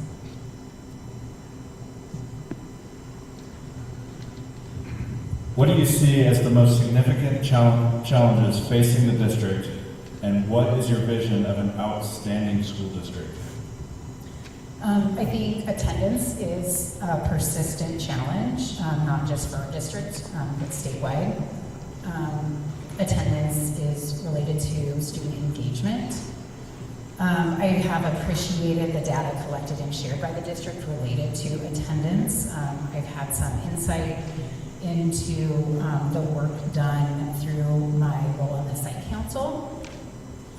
I'm also familiar with the new statewide accountability plan that sets new attendance metrics, and so this is likely a good opportunity and also maybe a challenge in work planning that is upcoming. Funding is a challenge. It's not unique. It's common in the state of Oregon with the funding model, but I think it does particularly make it challenging for rural districts to meet stated goals. I think funding challenges have been evident in the difficulty in funding a new high school in recent years and the many attempts at funding that. And I also know that attendance impacts funding. The indicators for a thriving district, I think about safety.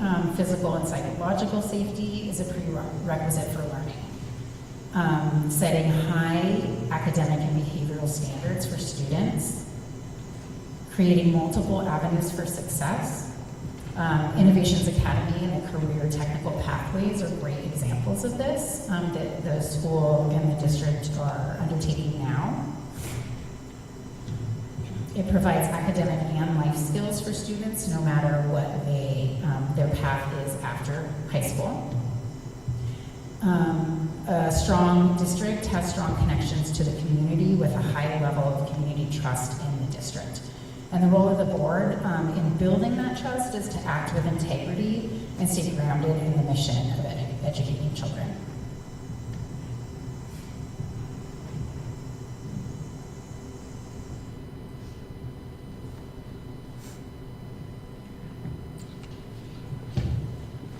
Thank you for applying.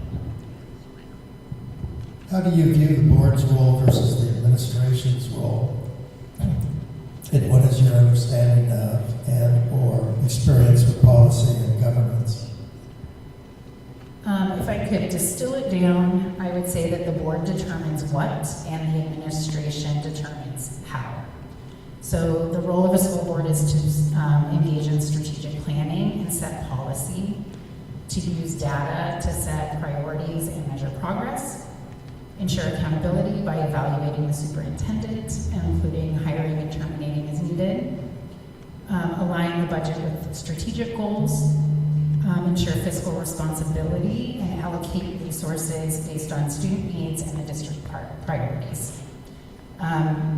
Governance is not management, and so it is not the role of the board to be involved in day-to-day operations.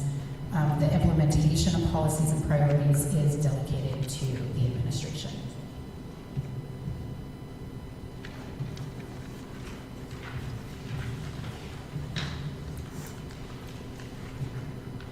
Hi, Siobhan. Hello.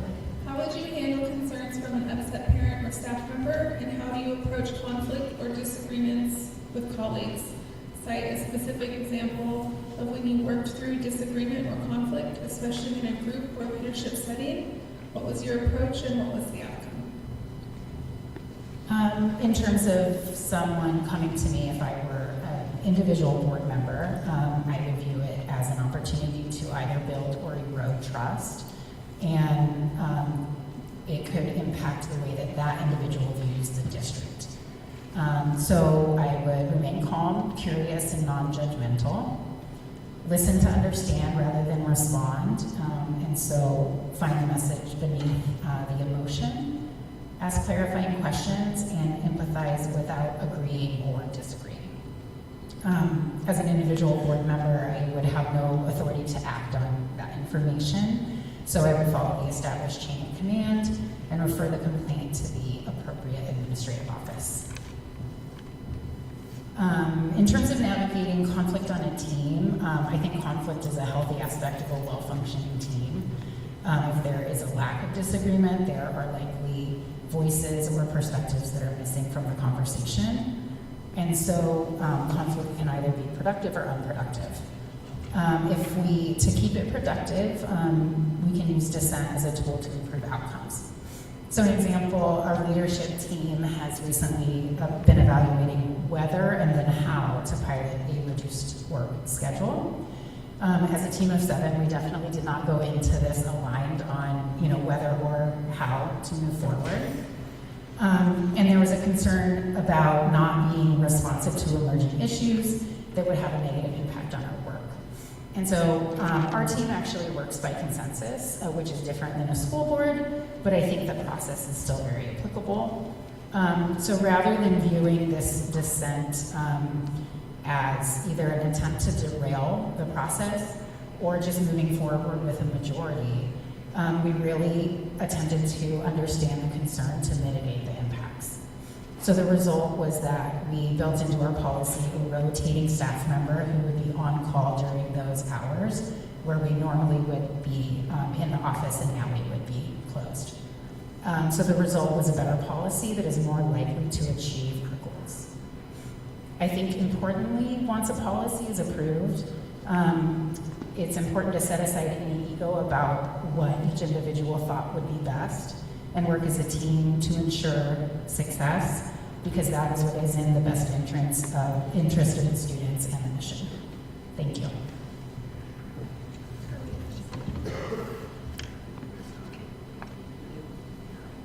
Okay, great.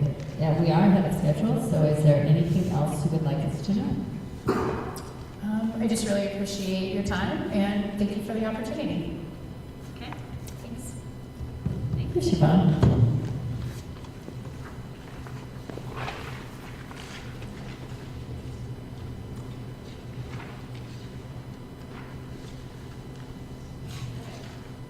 All right, any volunteers? Gentlemen. Mr. Johnson.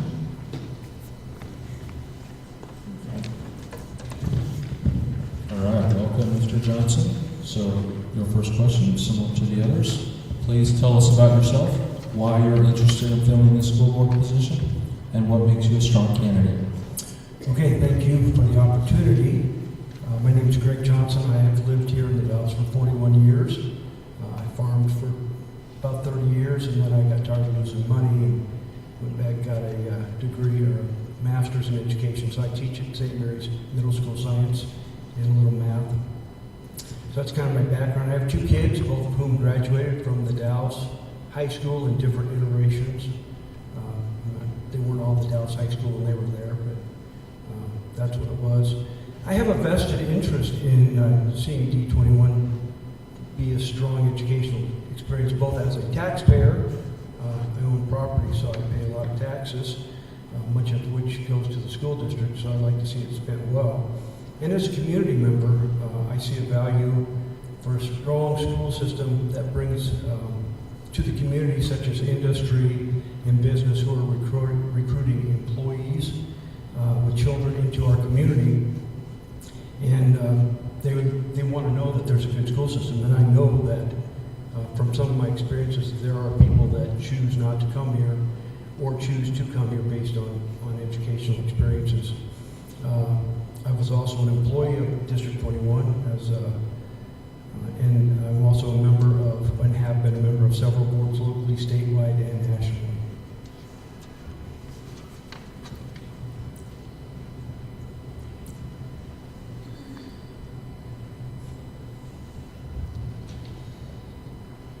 What specific strengths, experiences, or perspectives would you bring to the board? As I stated earlier, I have served on many boards and held many leadership positions.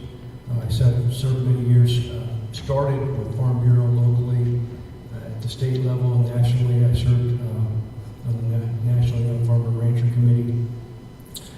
I served on the Oregon Sweet Cemetery Commission, both as a director and as chair. I served on the Oregon Cherry Growers Board of Directors for 15 years, 7 of which were the chair. I coached the girls varsity soccer team here at the Dallas High School for about 12 years, and I served, volunteered as an AYSO director for many years.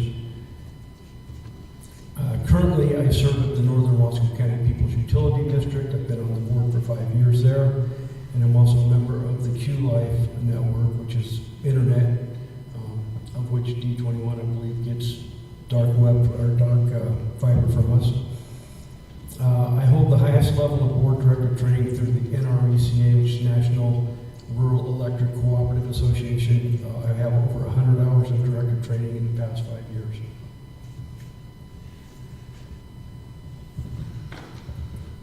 What do you see as the most significant challenges facing the district, and what is your vision of an outstanding school district?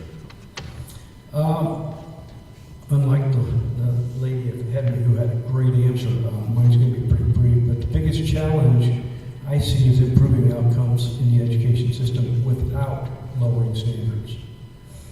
And my vision of an outstanding school district is a district that people tell positive stories about, and one that parents are excited to enroll their students in.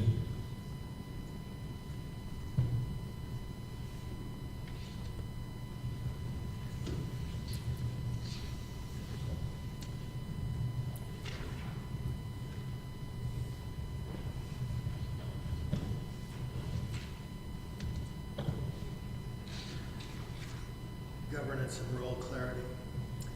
Greg, how do you view the board's role versus the administration's role? And what is your understanding and or experience with policy and governance? Okay, so the role of school board, or any board really, is to, as Mrs. Hagee, Chair Hagee said earlier, is to employ the administrator or the superintendent.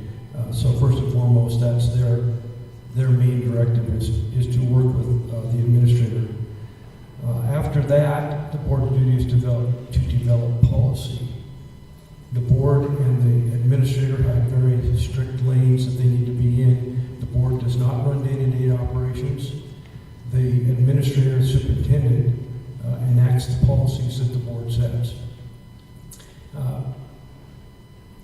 It is the duty of the board to hold the administrator accountable to enacting those policies. And we witnessed today where you guys did an evaluation, which is awesome. That's what needs to be done every year.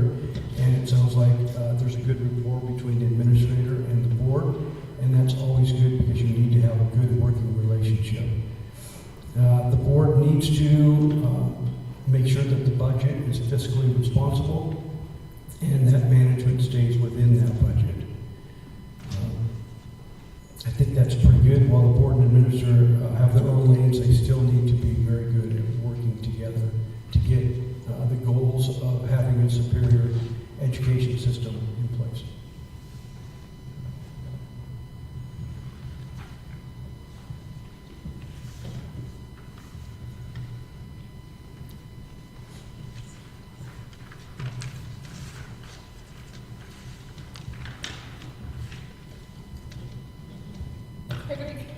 For communication and conflict, how would you handle concerns from an upset parent or staff member, and how do you approach conflict or disagreements with colleagues? Please cite a specific example of when you worked through disagreement or conflict, especially in a group or leadership setting. What was your approach and what was the outcome? Okay, I don't know specific ORSs for school boards. We deal with different ones at the PUD. But with conflict, when we have somebody that has a conflict that comes before the board at the PUD, we listen. We may ask some clarifying questions, but we do not act on anything there. And in fact, after they have their time, we would either put it on the agenda for another meeting, or we would direct staff to take care of the problem, depending on whose issue or whose purview it would be under. But at no time do we make decisions on an irate customer coming before us, because I don't think that's wise. Things tend to go sideways if you start acting on things without prior knowledge or without time to discuss it. As to dealing with conflict, I'm just going to say on the board, I think it's okay to have conflict, but I believe that when there is a vote taken, whichever way the vote goes, everybody gets in line behind that vote and supports that vote, because that's what you do. You don't go out to the parking lot and say, I don't agree with that, because that's going to tear that board apart. So everybody needs to be on the same page after a vote is taken, and it's not appropriate to talk negatively about a vote that was taken. And I'm adamant about that. According to the Oregon Ethics Committee, all votes need to be recorded by members, and so if somebody wants to see the public record, they can look at the public record and see how you voted. But I still believe that even if you voted in the affirmative on something that was voted down, or the negative when something passed, you stand behind it as a board, because that's our role as a board. I think that pretty much covers it. So, okay, we are ahead of schedule. Is there anything else you would like us to know? No, I'm okay. Just thank you for the opportunity. Long ago, one of my farm neighbors said, it's your turn to get on the board, and I said, no, I'm not going to run the board down. And I guess now's my opportunity to try to get on the board. So, thank you. It's funny, you're looking at it as an opportunity. The likability. Okay, Al, guess what? You're up.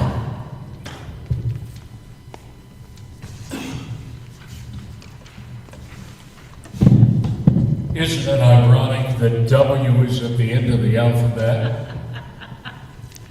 We just took volunteers. Yeah. I don't know what's better to go first or go last, but you know, in a time and place when it's difficult in life to find people that want to volunteer and be on a school board of all places, that we got people vying for the job, you know, and that's good. It absolutely is great, Mr. Lynn, and thank you for being here. So, your first question is similar to the others.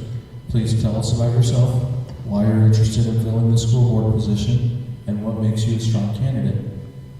Well, I have a lot of life experiences. I've been in business for 52 years. I've managed and owned radio stations in small and medium markets, and I ran a station for a year or more in Seattle, which is a major market. I have a great business background.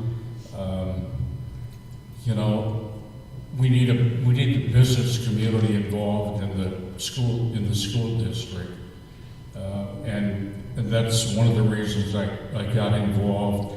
You know, I have 5 grandkids that are in elementary and middle school in this school district, and I'm really concerned about their education, big time, and I want them to have great opportunities in school. I'm concerned about it.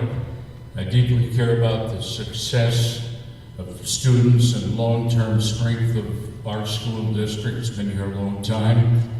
And I approach this role with a focus on responsible governance, thoughtful decision-making, and ensuring that we have systems that are in place for students to succeed.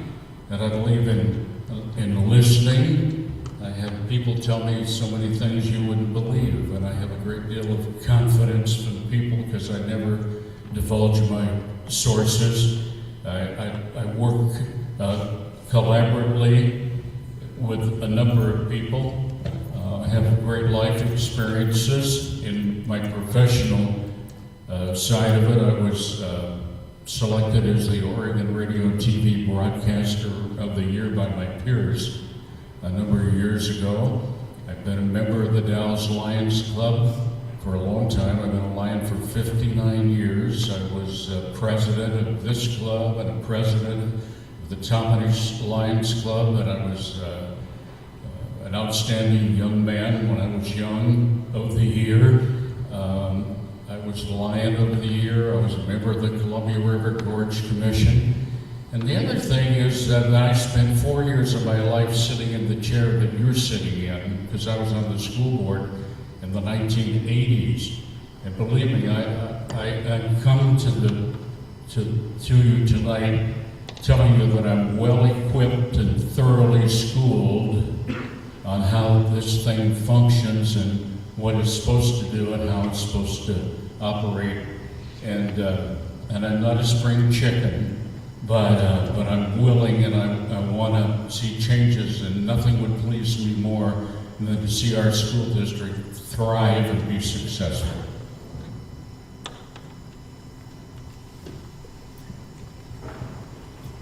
What specific strengths, experiences, or perspectives would you bring to the board?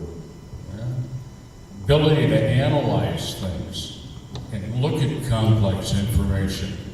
And I'm really good at asking questions. Sometimes people get upset that I ask questions in my job, but I'm really good at making decisions that are grounded and that would be best for the students, because that's what we're all here for.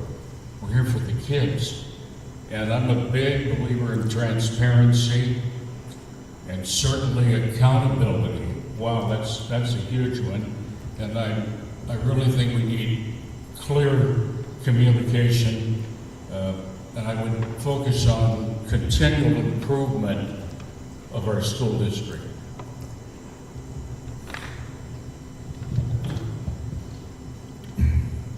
What do you see as the most significant challenges facing the district?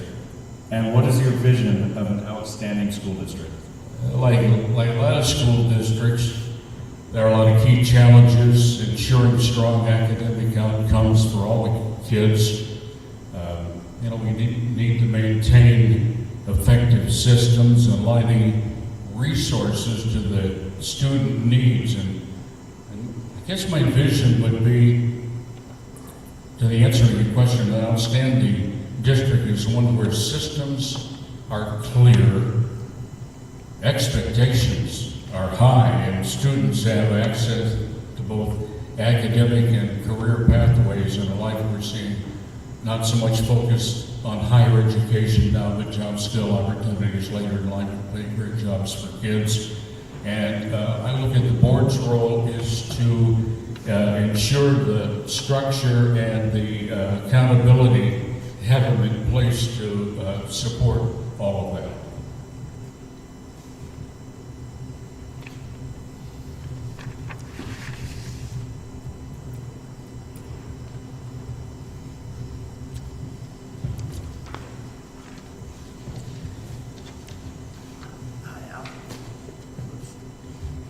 Now I can hear you, Kevin. This guy was a great wrestler to one point. How do you view the board's role versus the administration's role? And what is your understanding of and/or experience of policy and governance? That's the board's role is to govern the school district and set the policy and make sure it's followed, and establish direction, and we have to ensure accountability. The superintendent's responsible for the day-to-day operations and implementation of that. I think that effective boards have to stay in their lane. They need to focus on systems and outcomes and oversight rather than individual operational decisions. And it all depends on clarity. I mean, it has to be really clear so that we can't see it. By the way, school board members have no authority to do anything about anything unless they're gathered in a quorum in a meeting just like tonight.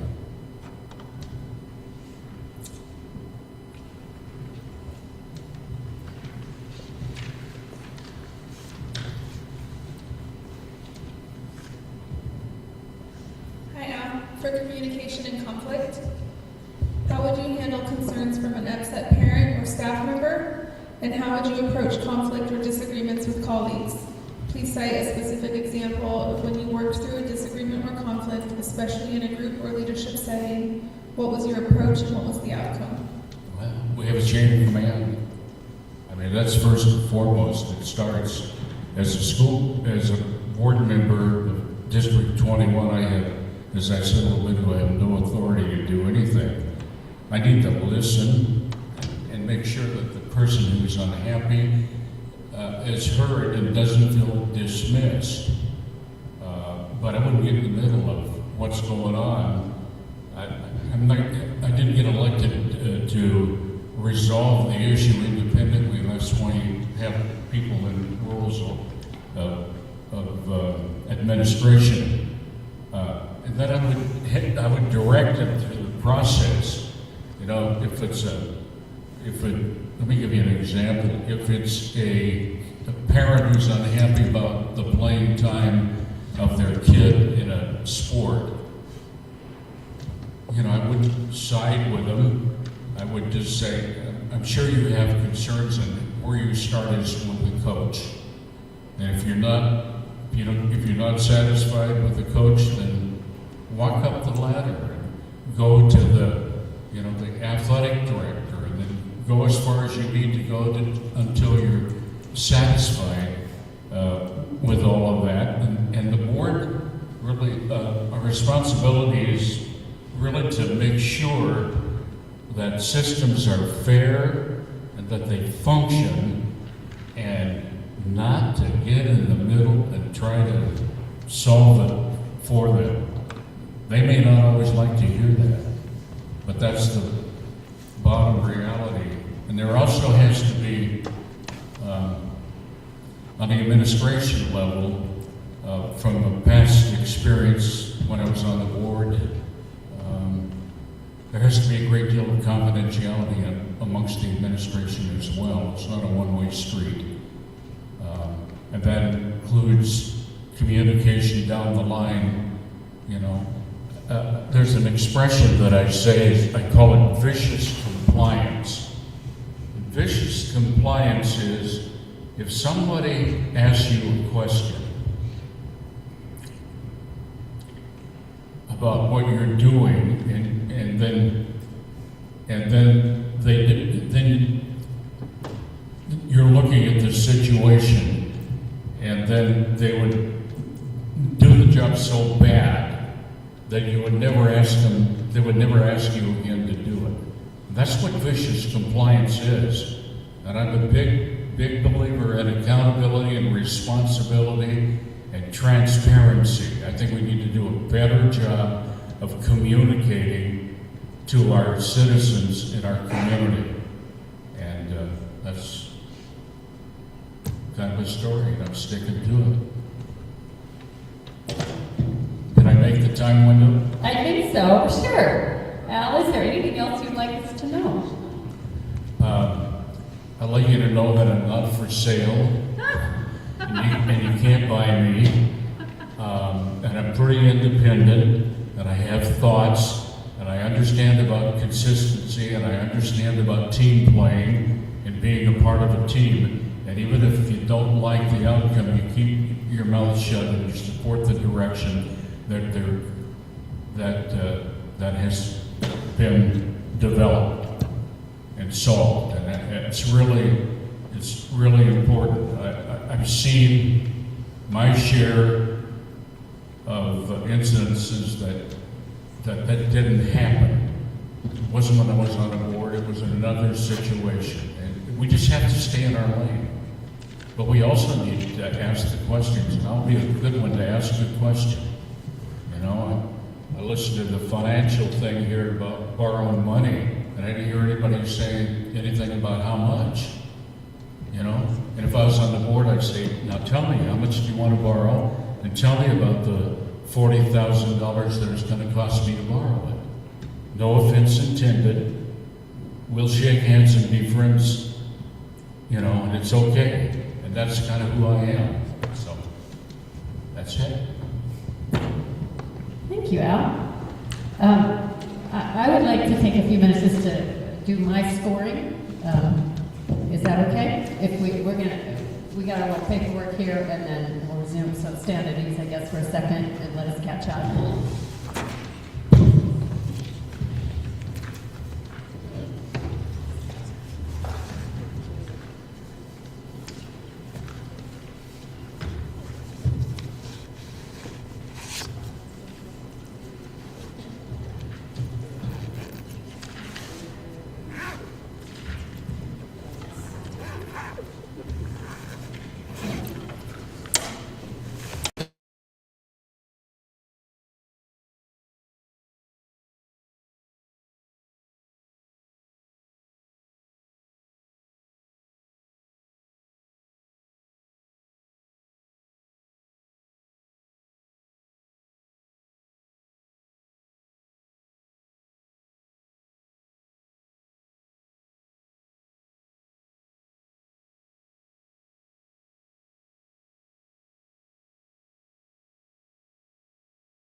Zoom. We need to deliberate and talk, and we get to do it in front of you, which is awkward. But I will lead off with thank you for excellent interviews and preparation. Thank you that you're all willing to volunteer yourself to do this. So that's very powerful. I would hope that if you were not chosen tonight, you would still find ways to stay engaged. Al, I know you have a media credential. You're welcome to join us in any executive session. And just stay engaged. If it's not today, it's in the future. We were elected. That's a fun process.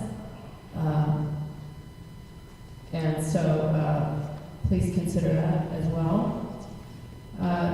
Two things. Not only we need to fill the vacancy, for sure.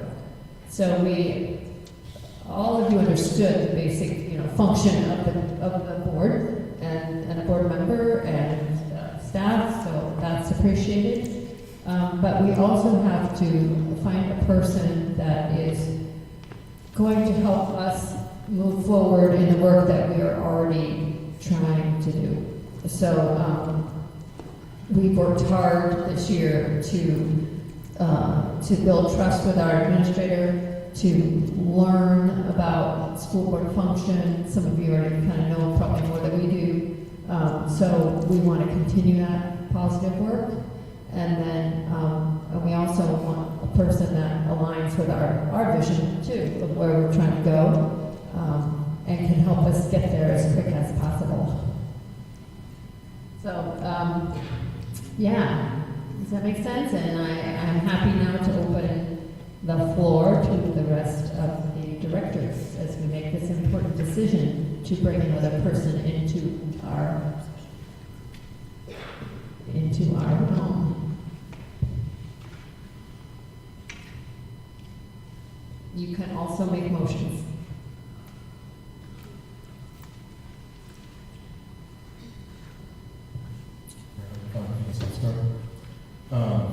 So first of all, thank you to Mr. Heller, Mr. Johnson, Mr. Wynn. You guys each show just the depth and breadth of the amazing community that we have. You guys are a great representation of that. The experience speaks for itself. That's why I'm always proud to be from the Dallas and show it tonight. So thank you for that. With the strong candidate, it actually does make it kind of hard. So I think as a board, I feel like we're in a good position because we've got great candidates in front. I will go kind of through each one kind of things that stood out to me. I did appreciate with Ms. O'Halloran, she's already actively involved in Colonel Wright's site council, has kiddos in school as well, and also has the board experience on the nonprofit side, which is great. The financial background is obviously very important as we head into budget season. I think that's a critical eye to have amongst the group, and I appreciate that from her background. Mr. Johnson, I always do appreciate when folks do have an educator background, as most of us do not, other than Mr. Kramer. But that is a very kind of invaluable asset to have on the board as we work with educators. Very extensive board knowledge as well relative to his involvement in the PUD, which is great, and again, a long-standing community member as well. Mr. Wynn, very long-standing community member, was crazy enough to be on the board in the 80s and do this role, which is much appreciated, and then has a connection to our schools with the handful of grandkids in our buildings, which is great. And then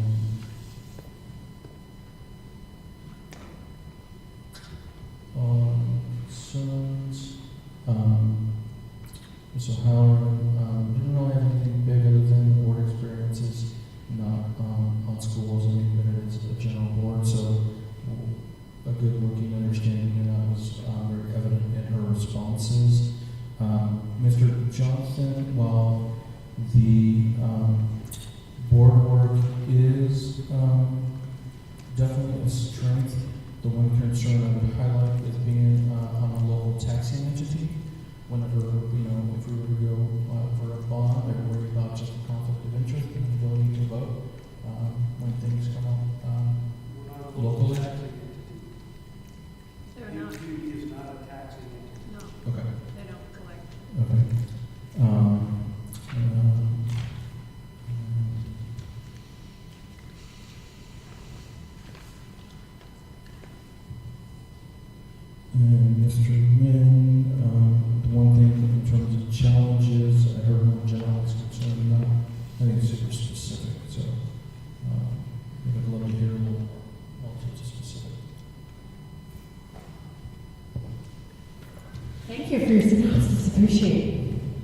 your thoughts and things that you collected. Let's go. Let's start calling your names. Director Jones. No comments. Director Kelly. Oh, Director Pauline has a mic. Yes, I do. All right, I gotta get to the front page to figure out whose application is whose here. Okay, so we'll start and we'll go in order. One of the things I appreciate about your presentation, I guess, was your demeanor. Sorry, Ms. O'Halloran. And one of the things that's historic with our community is the east-west divide, and I recognize that you have that perspective of having that experience growing up and whatnot. And is here, didn't really have any concerns. Mr. Johnson. The key strengths I have are lots of board experience, both locally and nationally.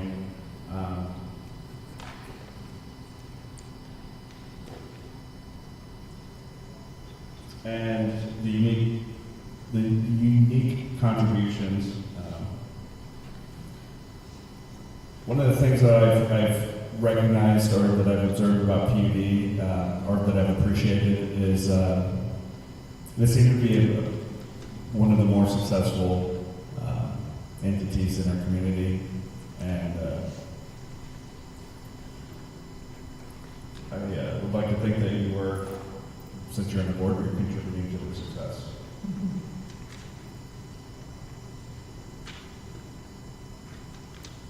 Mr. Wynn. I think one of the things that you're obviously great at is communication, storytelling, and I think that that's one of the things that our community perceives as a weakness of the district. And I also appreciate your past school board experience.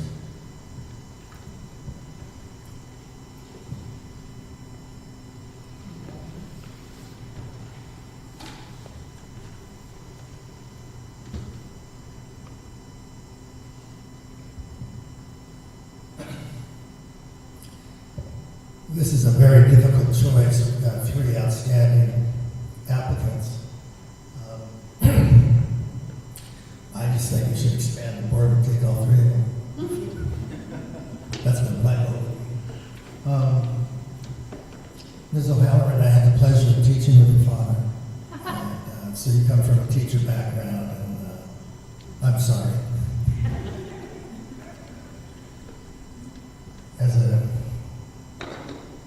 You've got some wonderful experiences, etc. And I was very impressed. Mr. Johnson, a coach and a teacher. You coached with my brother a little bit. And so, very capable. Experience on the boards is huge for me.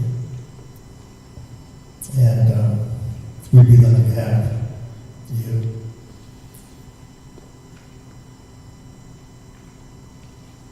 Mr. Wynn, business community, 5 kids in the school, grandkids, connections with service organizations,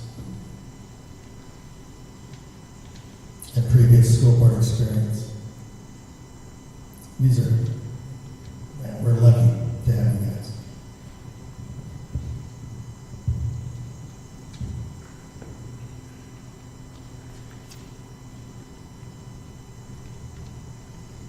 One more thing I wanted to add that I just kind of thought regarding Ms. O'Halloran was that we're going to go to Colonel Wright. So currently we have Dry Hollow and Chenoweth represented. We have Colonel Wright, so that's also a strength as well to have that kind of direct touch point with the parent.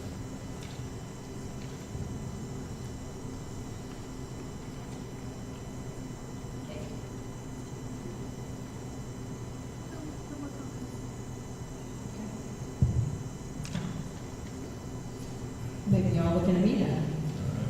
So, thanks for making a hard choice for us. Appreciate it. Some call outs that I saw, I felt like everybody understood the role. I felt like Mr. Johnson has the exemplary experience, the exemplary board experience, and just age and experience to function on a board. I very much appreciate the comments that he made about working together, about being in alignment. And so 2 words I wrote down about Mr. Johnson were vision and wisdom. I heard more vision from him about having positive stories, getting kids and parents excited. That aligns with where I like to go for this district. Al, I think you're probably one of the best question askers, which is also very important to create best outcomes.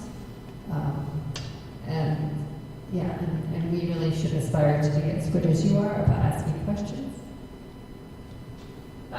And Siobhan, surprising, this is such a contrast here, young, a lot of references to trust, enthusiasm, the context of being in the midst of it with your children right now, and children that are only in grade school, right? So you have you've seen a lot of things in your young life that relate to this board, to board work. So thank you for applying. Yeah. You all have a strong understanding of what the job is. So Chair, after hearing everyone's comments, I'd like to make a motion to appoint Siobhan O'Halloran for the Zone 2 position.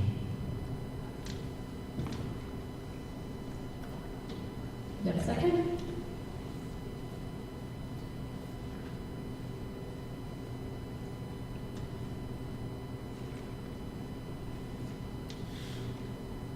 I don't have a second.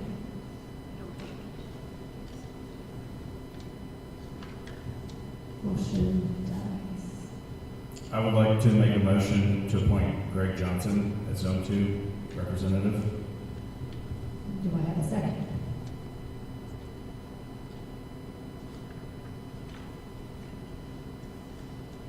I can make a second, can I? Yes. I second that. Let's discuss.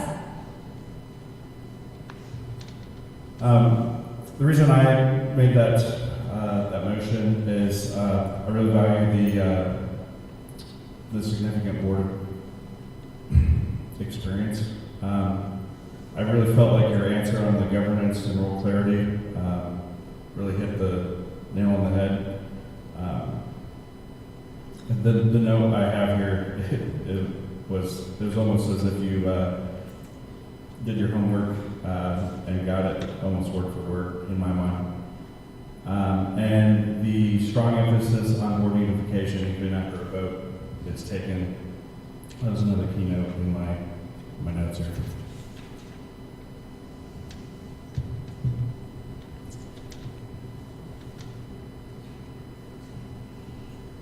Let's vote. All in favor of appointing Greg Johnson to the vacant school board position for Zone 2, and say aye. And use your microphones, please. Let's do a roll call from right to left. Jose? Nay. Director Jones? Director Pauline? Aye. Director Hagee? Aye. Director Kramer? Director Kate Kelly? Aye. So we got a 3-3 tie. Okay. So that motion dies as well. Oh, goody. Okay. So the ones that voted, so this is curious because you didn't support the motion of Jose, but yet you voted against the motion for Greg. So you should explain perhaps what you would support.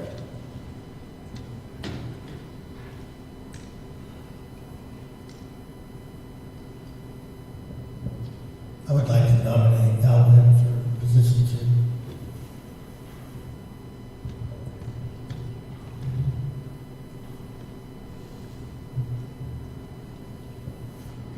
A second? I have a second with Director Jones? Okay. So then, let's discuss.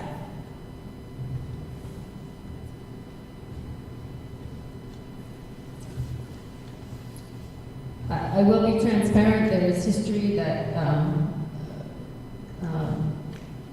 between the administration and the district that would probably make it very hard for our administrator and their team. And so, for that reason, I can't support the nomination.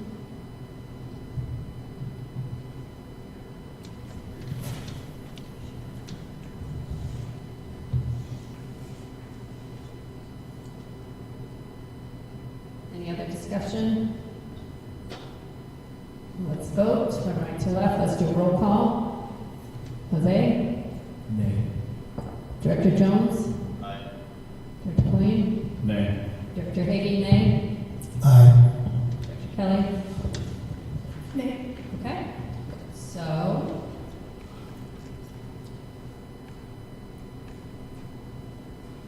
I'd like to put the motion back on the table to have Siobhan Holler be appointed to Zone 2.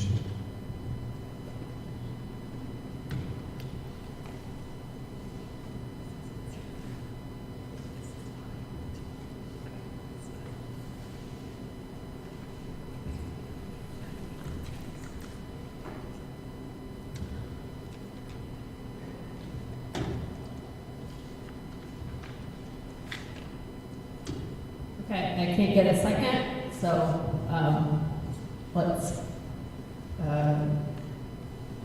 entertain the next motion.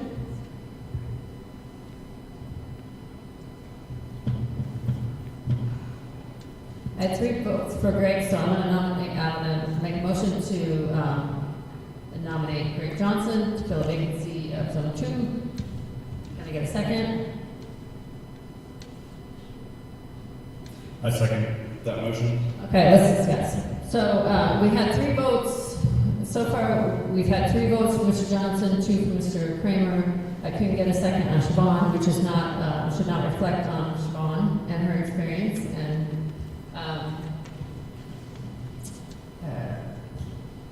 I would like to know your reservations on Director on Mr. Johnson for this nomination, I guess. Yeah, I think when I compare and contrast, he's got a more direct connection with St. Mary's program, where Siobhan has the more direct connection to D21. Great, but we couldn't get a second on Siobhan, so we have to. That's just my reasoning. Okay. My explanation. Great. A lot of St. Mary's kids feed into the high school. And I guess we are a former St. Mary's family, and I appreciate the program at St. Mary's, and I value that experience also.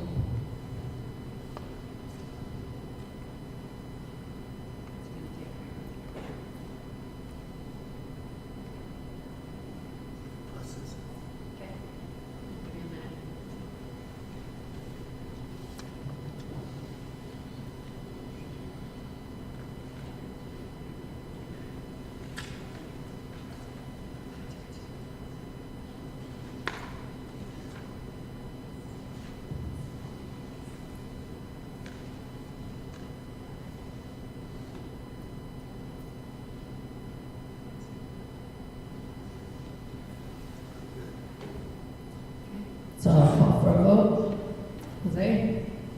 On the nomination of Greg Johnson for Zone 2 to fill vacancy. Nay. Nay. Yes. Yes.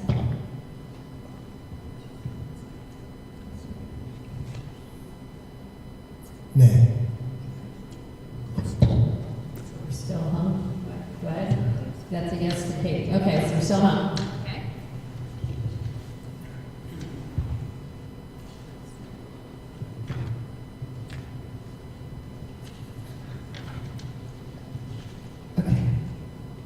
Director Kramer, I don't know if I need a motion for, yeah, okay.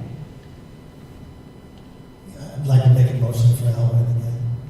And I think we probably shouldn't be afraid of conflict. Challenges are good. I mean, the district's facing huge challenges right now, so his experience would be good. Can I get a second on that? That's a second. Let's discuss. I mean, I appreciate the experience. The candidate, though, with the most experience for board work is definitely Mr. Johnson. And I appreciate the level to which he has been trained. Probably teach us a few things. They don't mess around with PB. So his extensive and ongoing service on boards means a lot to me. I think he could be an asset in our community because he's connections with people, students, past and present. Yeah, and I feel like he would be a positive force for our district, and that's much needed to position it, to encourage our administrators, you know, get a teacher's perspective of the difficulties and the challenges. I feel like this board could do more meaningful work with Mr. Johnson. Oh, I don't think we have a motion on the table at all, do we? You do. For Mr. Wynn, okay. So that's, okay. So let's vote right to left on the other motion for Mr. Wynn to fill the Zone 2 vacancy. Go ahead. Nay. Aye. Nay. Nay. Aye. Nay. Okay. Fails. Okay. Team. Somebody's got to give. Somebody's got to give. And we have two public comments that are waiting very patiently for us to determine what to do. And I know we have our favorites, and yeah, I've got 3 votes for Mr. Johnson. I just need 1 more. And I have no votes for Ms. O'Halloran, which again, ma'am, is no reflection on your ability. Thank you. And 2 for Mr. Wynn. I just need 1 more for Mr. Johnson, and we can move forward. I don't have any additional comments necessarily on the questions, the answers that were provided. I've known all 3 individuals in various capacities for a lot of my life. And I can speak very positively. And what I will say is my interactions with Mr. Johnson through Bible studies, through 4-H programs, both of which he didn't touch on. Being a 4-H leader, being a 4-H judge, being very involved in communities where youth are significantly positively impacted, and that included me in my young adult life. And I think that speaks to his character and what he would bring to this board. I can't speak highly enough about those traits of his. And any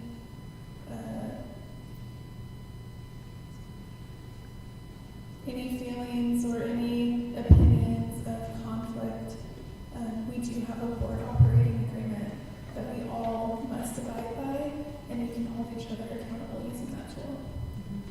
Thank you.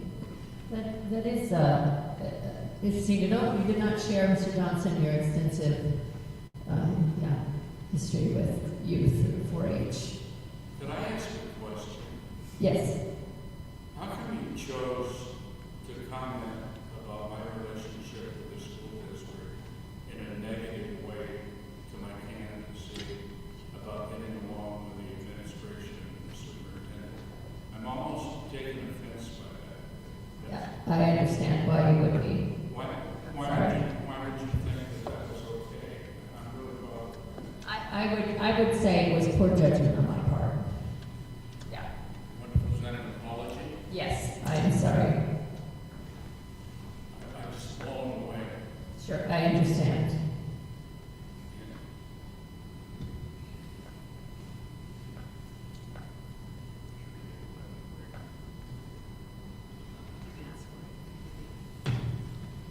I make a motion to take a 5-minute recess. Are we, I think that's whatever.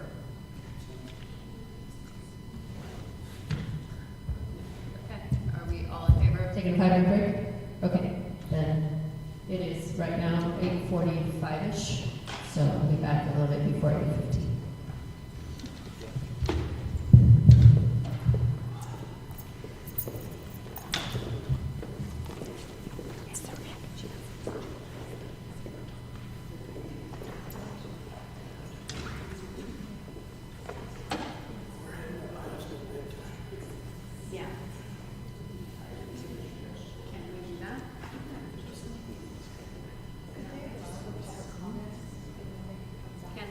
Reorganize the agenda to have the public comment? Okay, yeah, we'll do that. All right. So public comment, I apologize, it would have been handy if we had done this ahead of time when they realized this. So Ms. Stewart and Ms. Smith, when we reconvene, would you be kind enough to give us your public comment at that time? Sure. I think we walked out for a minute. Okay, she's taking a break too? Okay.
We were going to hear public comment, just so these ladies could go home.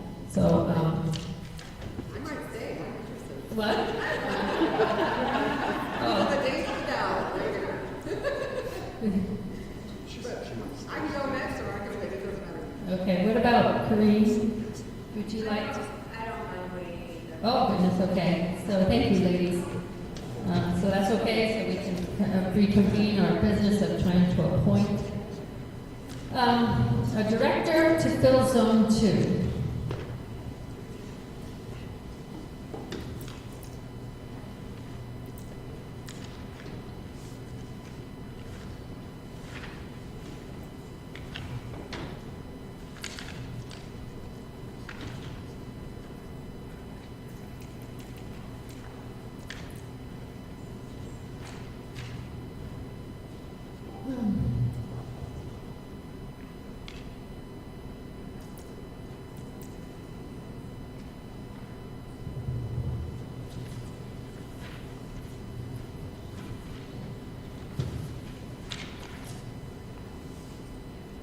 So, do we have any motions?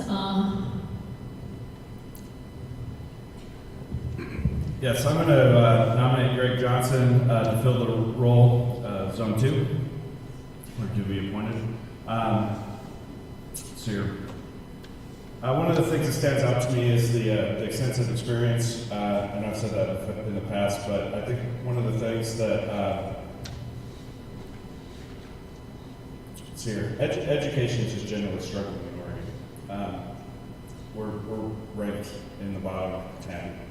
We might have improved in the last year as a state. The district, we could use some improvement. And I think where you have the broad experience of a lot of successful organizations in the community, that success really stands out to me. And it's, I don't know, a lifetime of success. The 4-H, youth involvement, the teaching, St. Mary's, I don't know, to me, a personal thing that I value is the value of choice. St. Mary's is one of those choices in town. I've used that choice. So I think that the broader experience and the education experience, both in public and in private education, something that really stands out to me, along with like a lifetime of involvement with youth. And for that reason, I don't know. I won't change my vote on this. Did I get a second?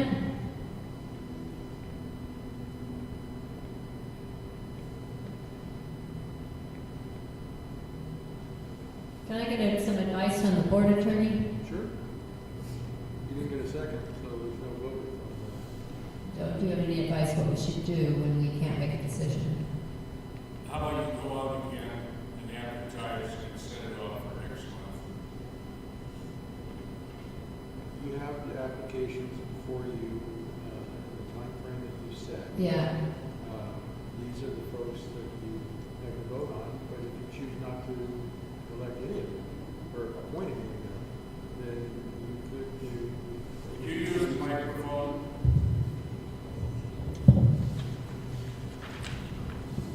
Just want to remind the audience that this is not an opportunity for the audience to comment on the deliberations that are occurring.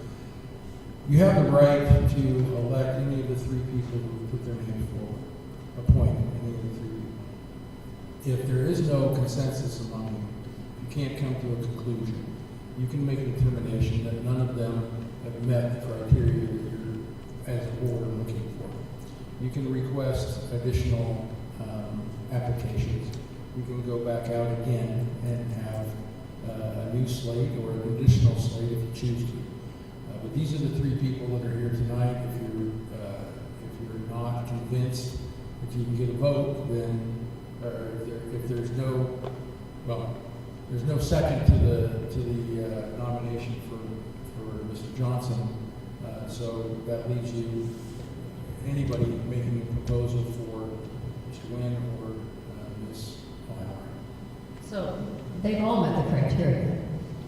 Yeah, so I think it's more of an opinion. What I mean by the criteria, I mean the criteria of having a majority vote. That's what I'm talking about.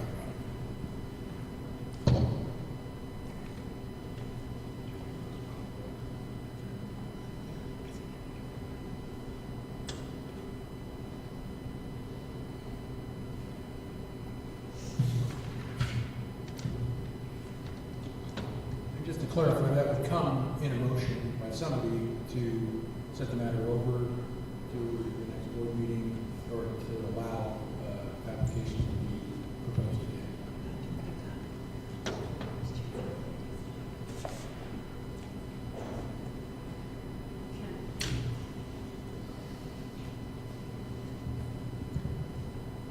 I think we should work to a solution on this because we want to honor their time and commitment. I mean, that's a lot of work that they went through. And I'd like to nominate Al Winningham. Make a motion. I'm looking for a second then. And got a second from Director Jones. Any discussion? Let's vote. Roll call right to left. Jose? Nay. Director Jones? Director Blaine? Nay. Director Hagan? Nay. Aye. Director Kelly? So it's the same result. So, again, to summarize, we have 3 votes for Mr. Johnson, 3 for Al Wynn, 2, thank you. So,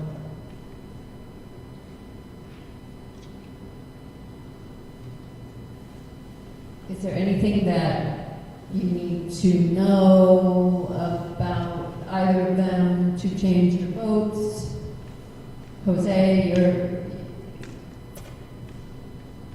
Yeah, I mean, so from my lens, so when I think about the work ahead and kind of what we set as a board, right, which a couple of things are coming up, right? We've obviously our internal budget, right? We've got a budget scheduled here very shortly. In addition to that, one of the things that we've also been discussing as a board is policies. Right? And so when I look at candidates, board experience across the board, right? And then I go to those 2 kind of facets of which we're going to be moving forward and do work on, right? And out of those 3, I think Ms. O'Connor fits the bill. And because of her finance background, she actually presents the budget and oversees the audit for her organization, which is a level of skill that most of us don't possess, right? She's literally in Mr. Peterson's seat for her organization. That is high value for me. I don't have any context on the size of that organization. But the process So is still just, there, yeah. right? I don't disagree the dollar value could be different, but the process is still there. And then when it comes to policy, you know, when she was speaking, she made reference to very much on the forefront. You know, my company and my own day job is very much talking about artificial intelligence. I think that stood out to me in terms of already being involved in those conversations relative to artificial intelligence policy. She's done employee policy, financial policy. You know, as we think about, you know, we heard that we've got to do another 10, right?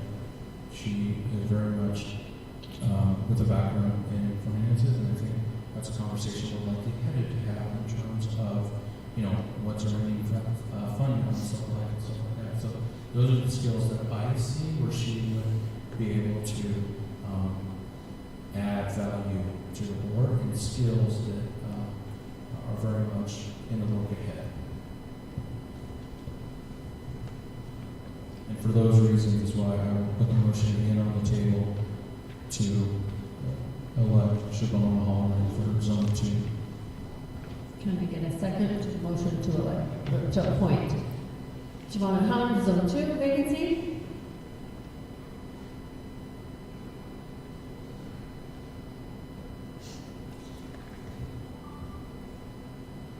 I can't get a second. It's lovely as you are.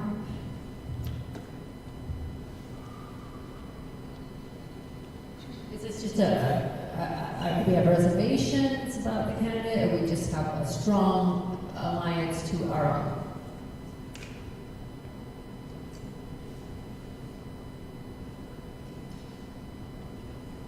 Director Jones, you haven't spoken tonight. Can you weigh in? I don't have anything against any of it, but I'm going to vote the way I vote, not the way you want me to vote.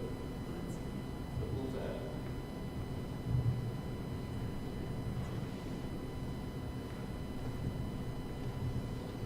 Chair, I would make a motion to postpone this decision to the next regular board meeting, unless somebody calls a special meeting to decide on this motion, on this decision. I second that motion.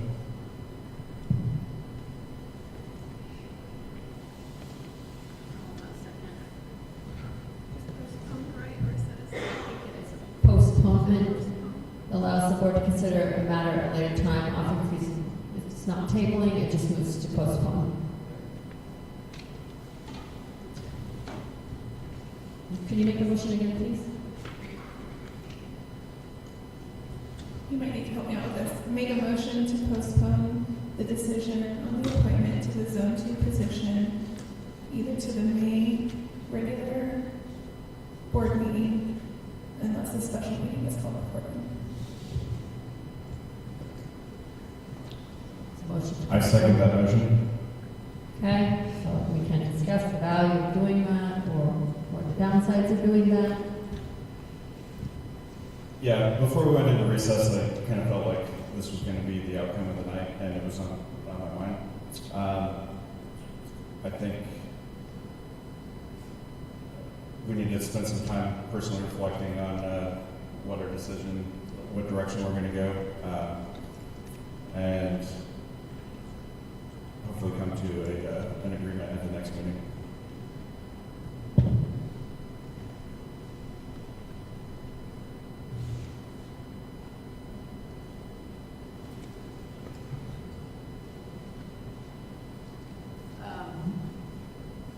Do we want to vote on that then?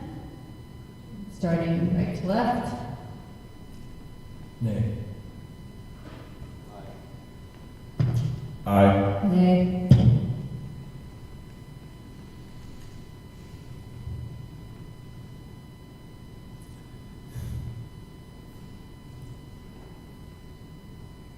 Nay. Aye. Okay. So, what would happen? What would happen? Can I just make a recommendation? And why I made the motion is for all of us, after we've had a great night's sleep, to go back and watch the video and the interviews and the questions and answers for all of the candidates. I feel like that would be extremely beneficial. I can agree with that.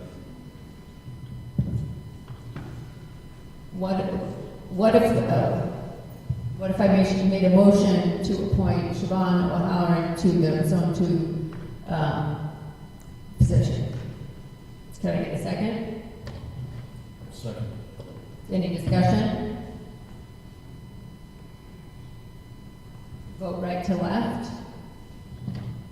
Aye. Nay. I made the motion, don't have to vote yes. Nay. Aye.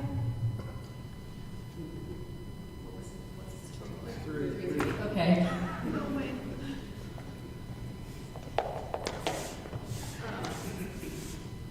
I'm sorry.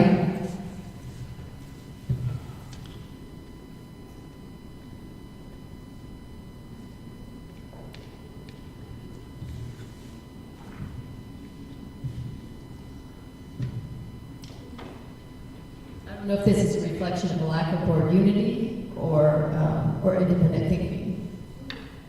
Probably both.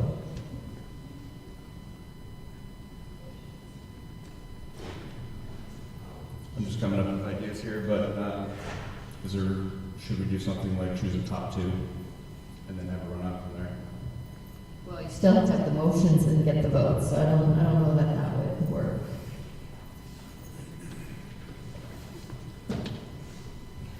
We need a seventh member to break the tie. Okay, I make a motion to move Greg Johnson and Siobhan O'Halloran to a runoff vote. How do we conduct that? I don't know that we can. Okay.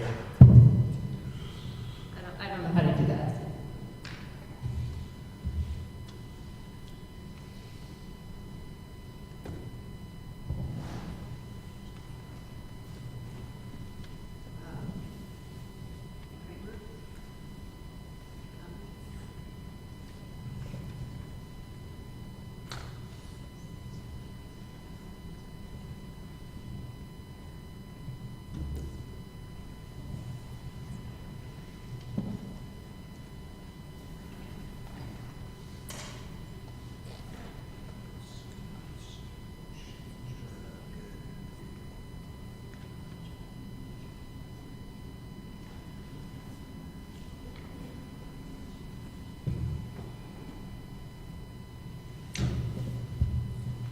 I make a motion to nominate Siobhan O'Halloran, Zone 2 candidate.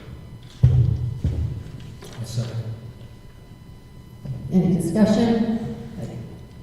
A couple of additional comments, you know, another thing that stood out in listening to her responses within question 3 under challenge and vision, she immediately identified attendance, which has been a huge focus this academic year, and also referenced a statewide accountability plan as well. She also referenced funding, and as we know, that's been a huge discussion at the legislature, and also acknowledged just kind of the additional challenges that a rural district faces, and then also knowledge of just kind of behavioral side of things that our students are facing, and then also some comments related to the great work at innovations and how we're able to continue to educate students that have additional needs and support systems that they require. So that to me again speaks to just the level of not only knowledge, but just kind of being in tune with the work at hand that we have as a board.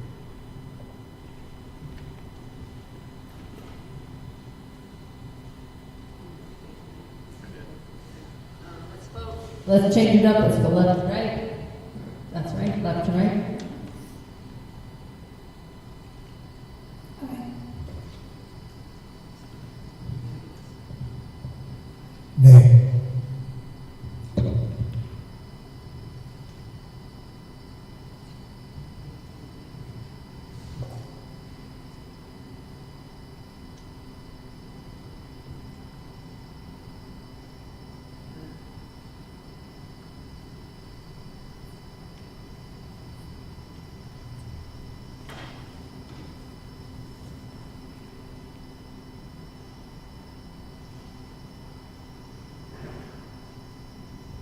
Aye. Aye. Aye. Okay, motion passes.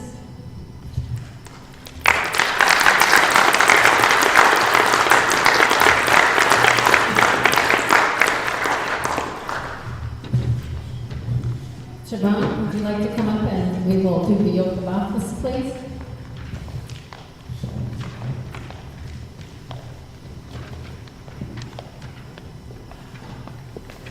Stand with me, right? That's fine. Stand with me. There you go. I don't know where there's a camera. There is a camera there, so we can do it right here. Right? Okay. So, first of Well, congratulations. What a strange process. Yep. Okay. So I'm going to have you read it. Sure. You certainly can. I, Siobhan O'Halloran, do solemnly swear that I will support the Constitution of the United States, the Constitution of the State of Oregon, and the laws thereof, and the policies of the North Wasco County School District. During my term, I will faithfully and impartially discharge the responsibilities of the office of school board member to the best of my ability. Very good. Do we have a pen that she can sign?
is our first commenter, please. Come on.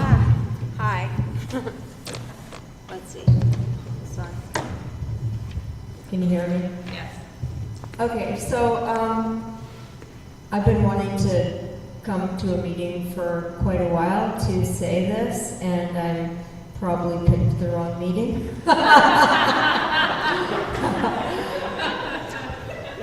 But, well, yeah, yes, I did. But what I want to say is I want to commend the district's Innovations Academy program. It has specifically the online version of it. It has made an absolutely amazing turnaround for a student of mine, grandchild. He would most certainly not be attending school if it weren't for the extraordinary mentorship and relationship that has been cultivated with him by his online teacher, and also the very comprehensive empathic support of Innovations Academy's director, Donna Schultes. Extraordinary educators, both of them. Craig Randall is a teacher that has managed to make inroads with my student. I have one of those students, and I know there are more than one, but when you're in it, you think it must only be my child. But I have a child who can't even comply with the program, the Innovations Academy program, loose as it is. I mean, it involves, if you were doing it officially, you would have to attend a meeting with your advisor in the morning, and then you could work at your pace throughout the day. Check in somewhere to get an attendance noted. He couldn't even do that, and it's through that relationship and that flexibility of his teacher, mentor, advisor that he is able to be a compliant student. And he's getting, high C, low B. This is a very intelligent kid, but really not compliant in a lot of ways. Anyway, long story short, thank you for being here and listening, but the more resources somehow we can pour into Innovations Academy, the better. They just have a huge online clientele, so to speak, and I understand it's growing, and they're making a huge difference in whether kids are dropouts or kind of dropping through the cracks unofficially, and I've felt that personally. So, thank you.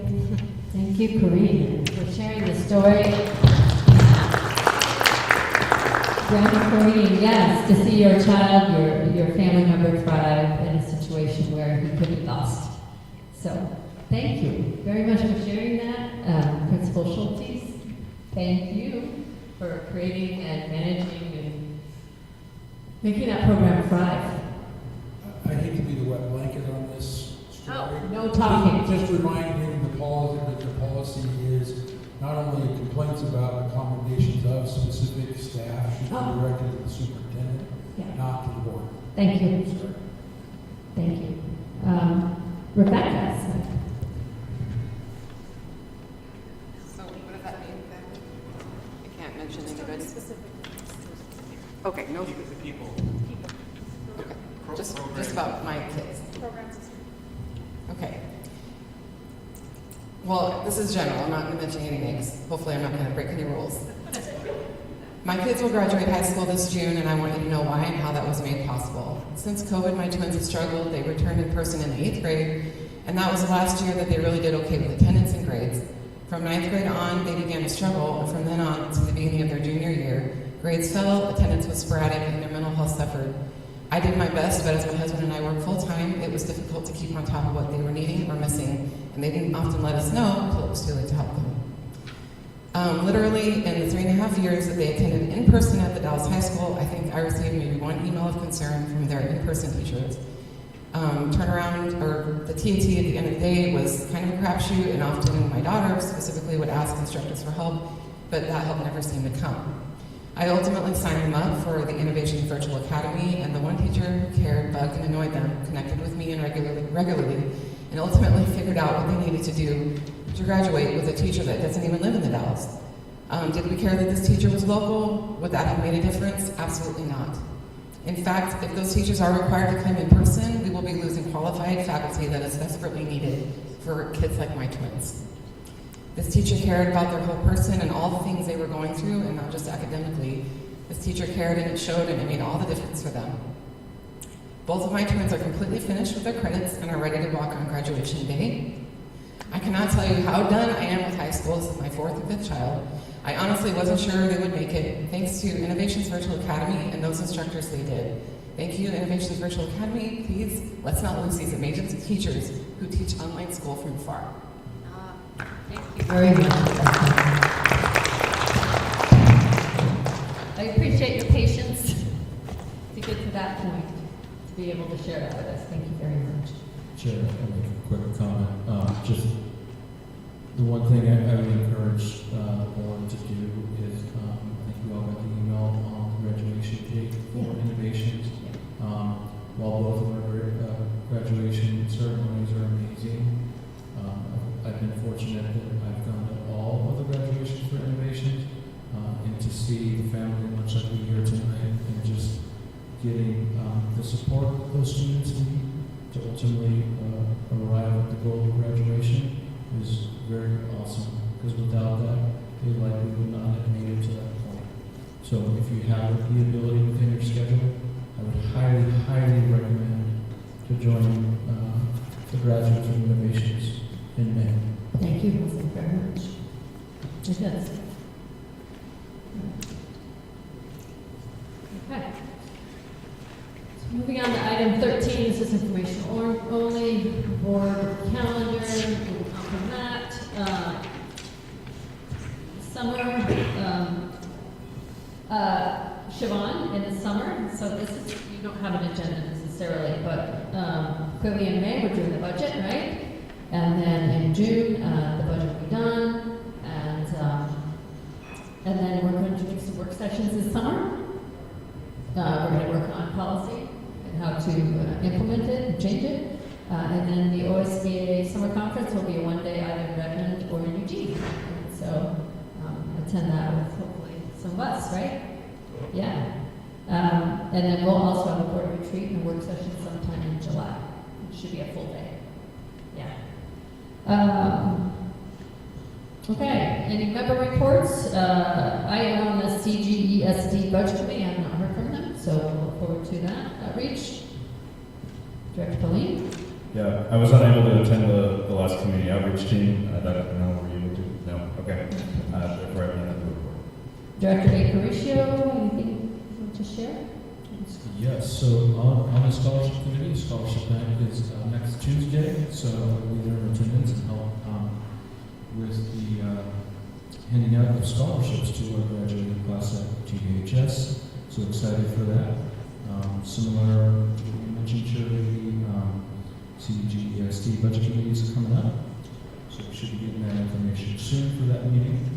For my LPC role, so we've got a meeting tomorrow, which is a quick check-in. I anticipate that the bulk of the conversations will be relative to the recent executive order, and then just kind of upcoming things in legislatively, and then the regular meeting for the Legislative Policy Committee is May 19th, so I'll have more information probably by May. Thank you. Director Jones, D21 Foundation, also the budget committee for CGs. Okay. Kelly Kramer,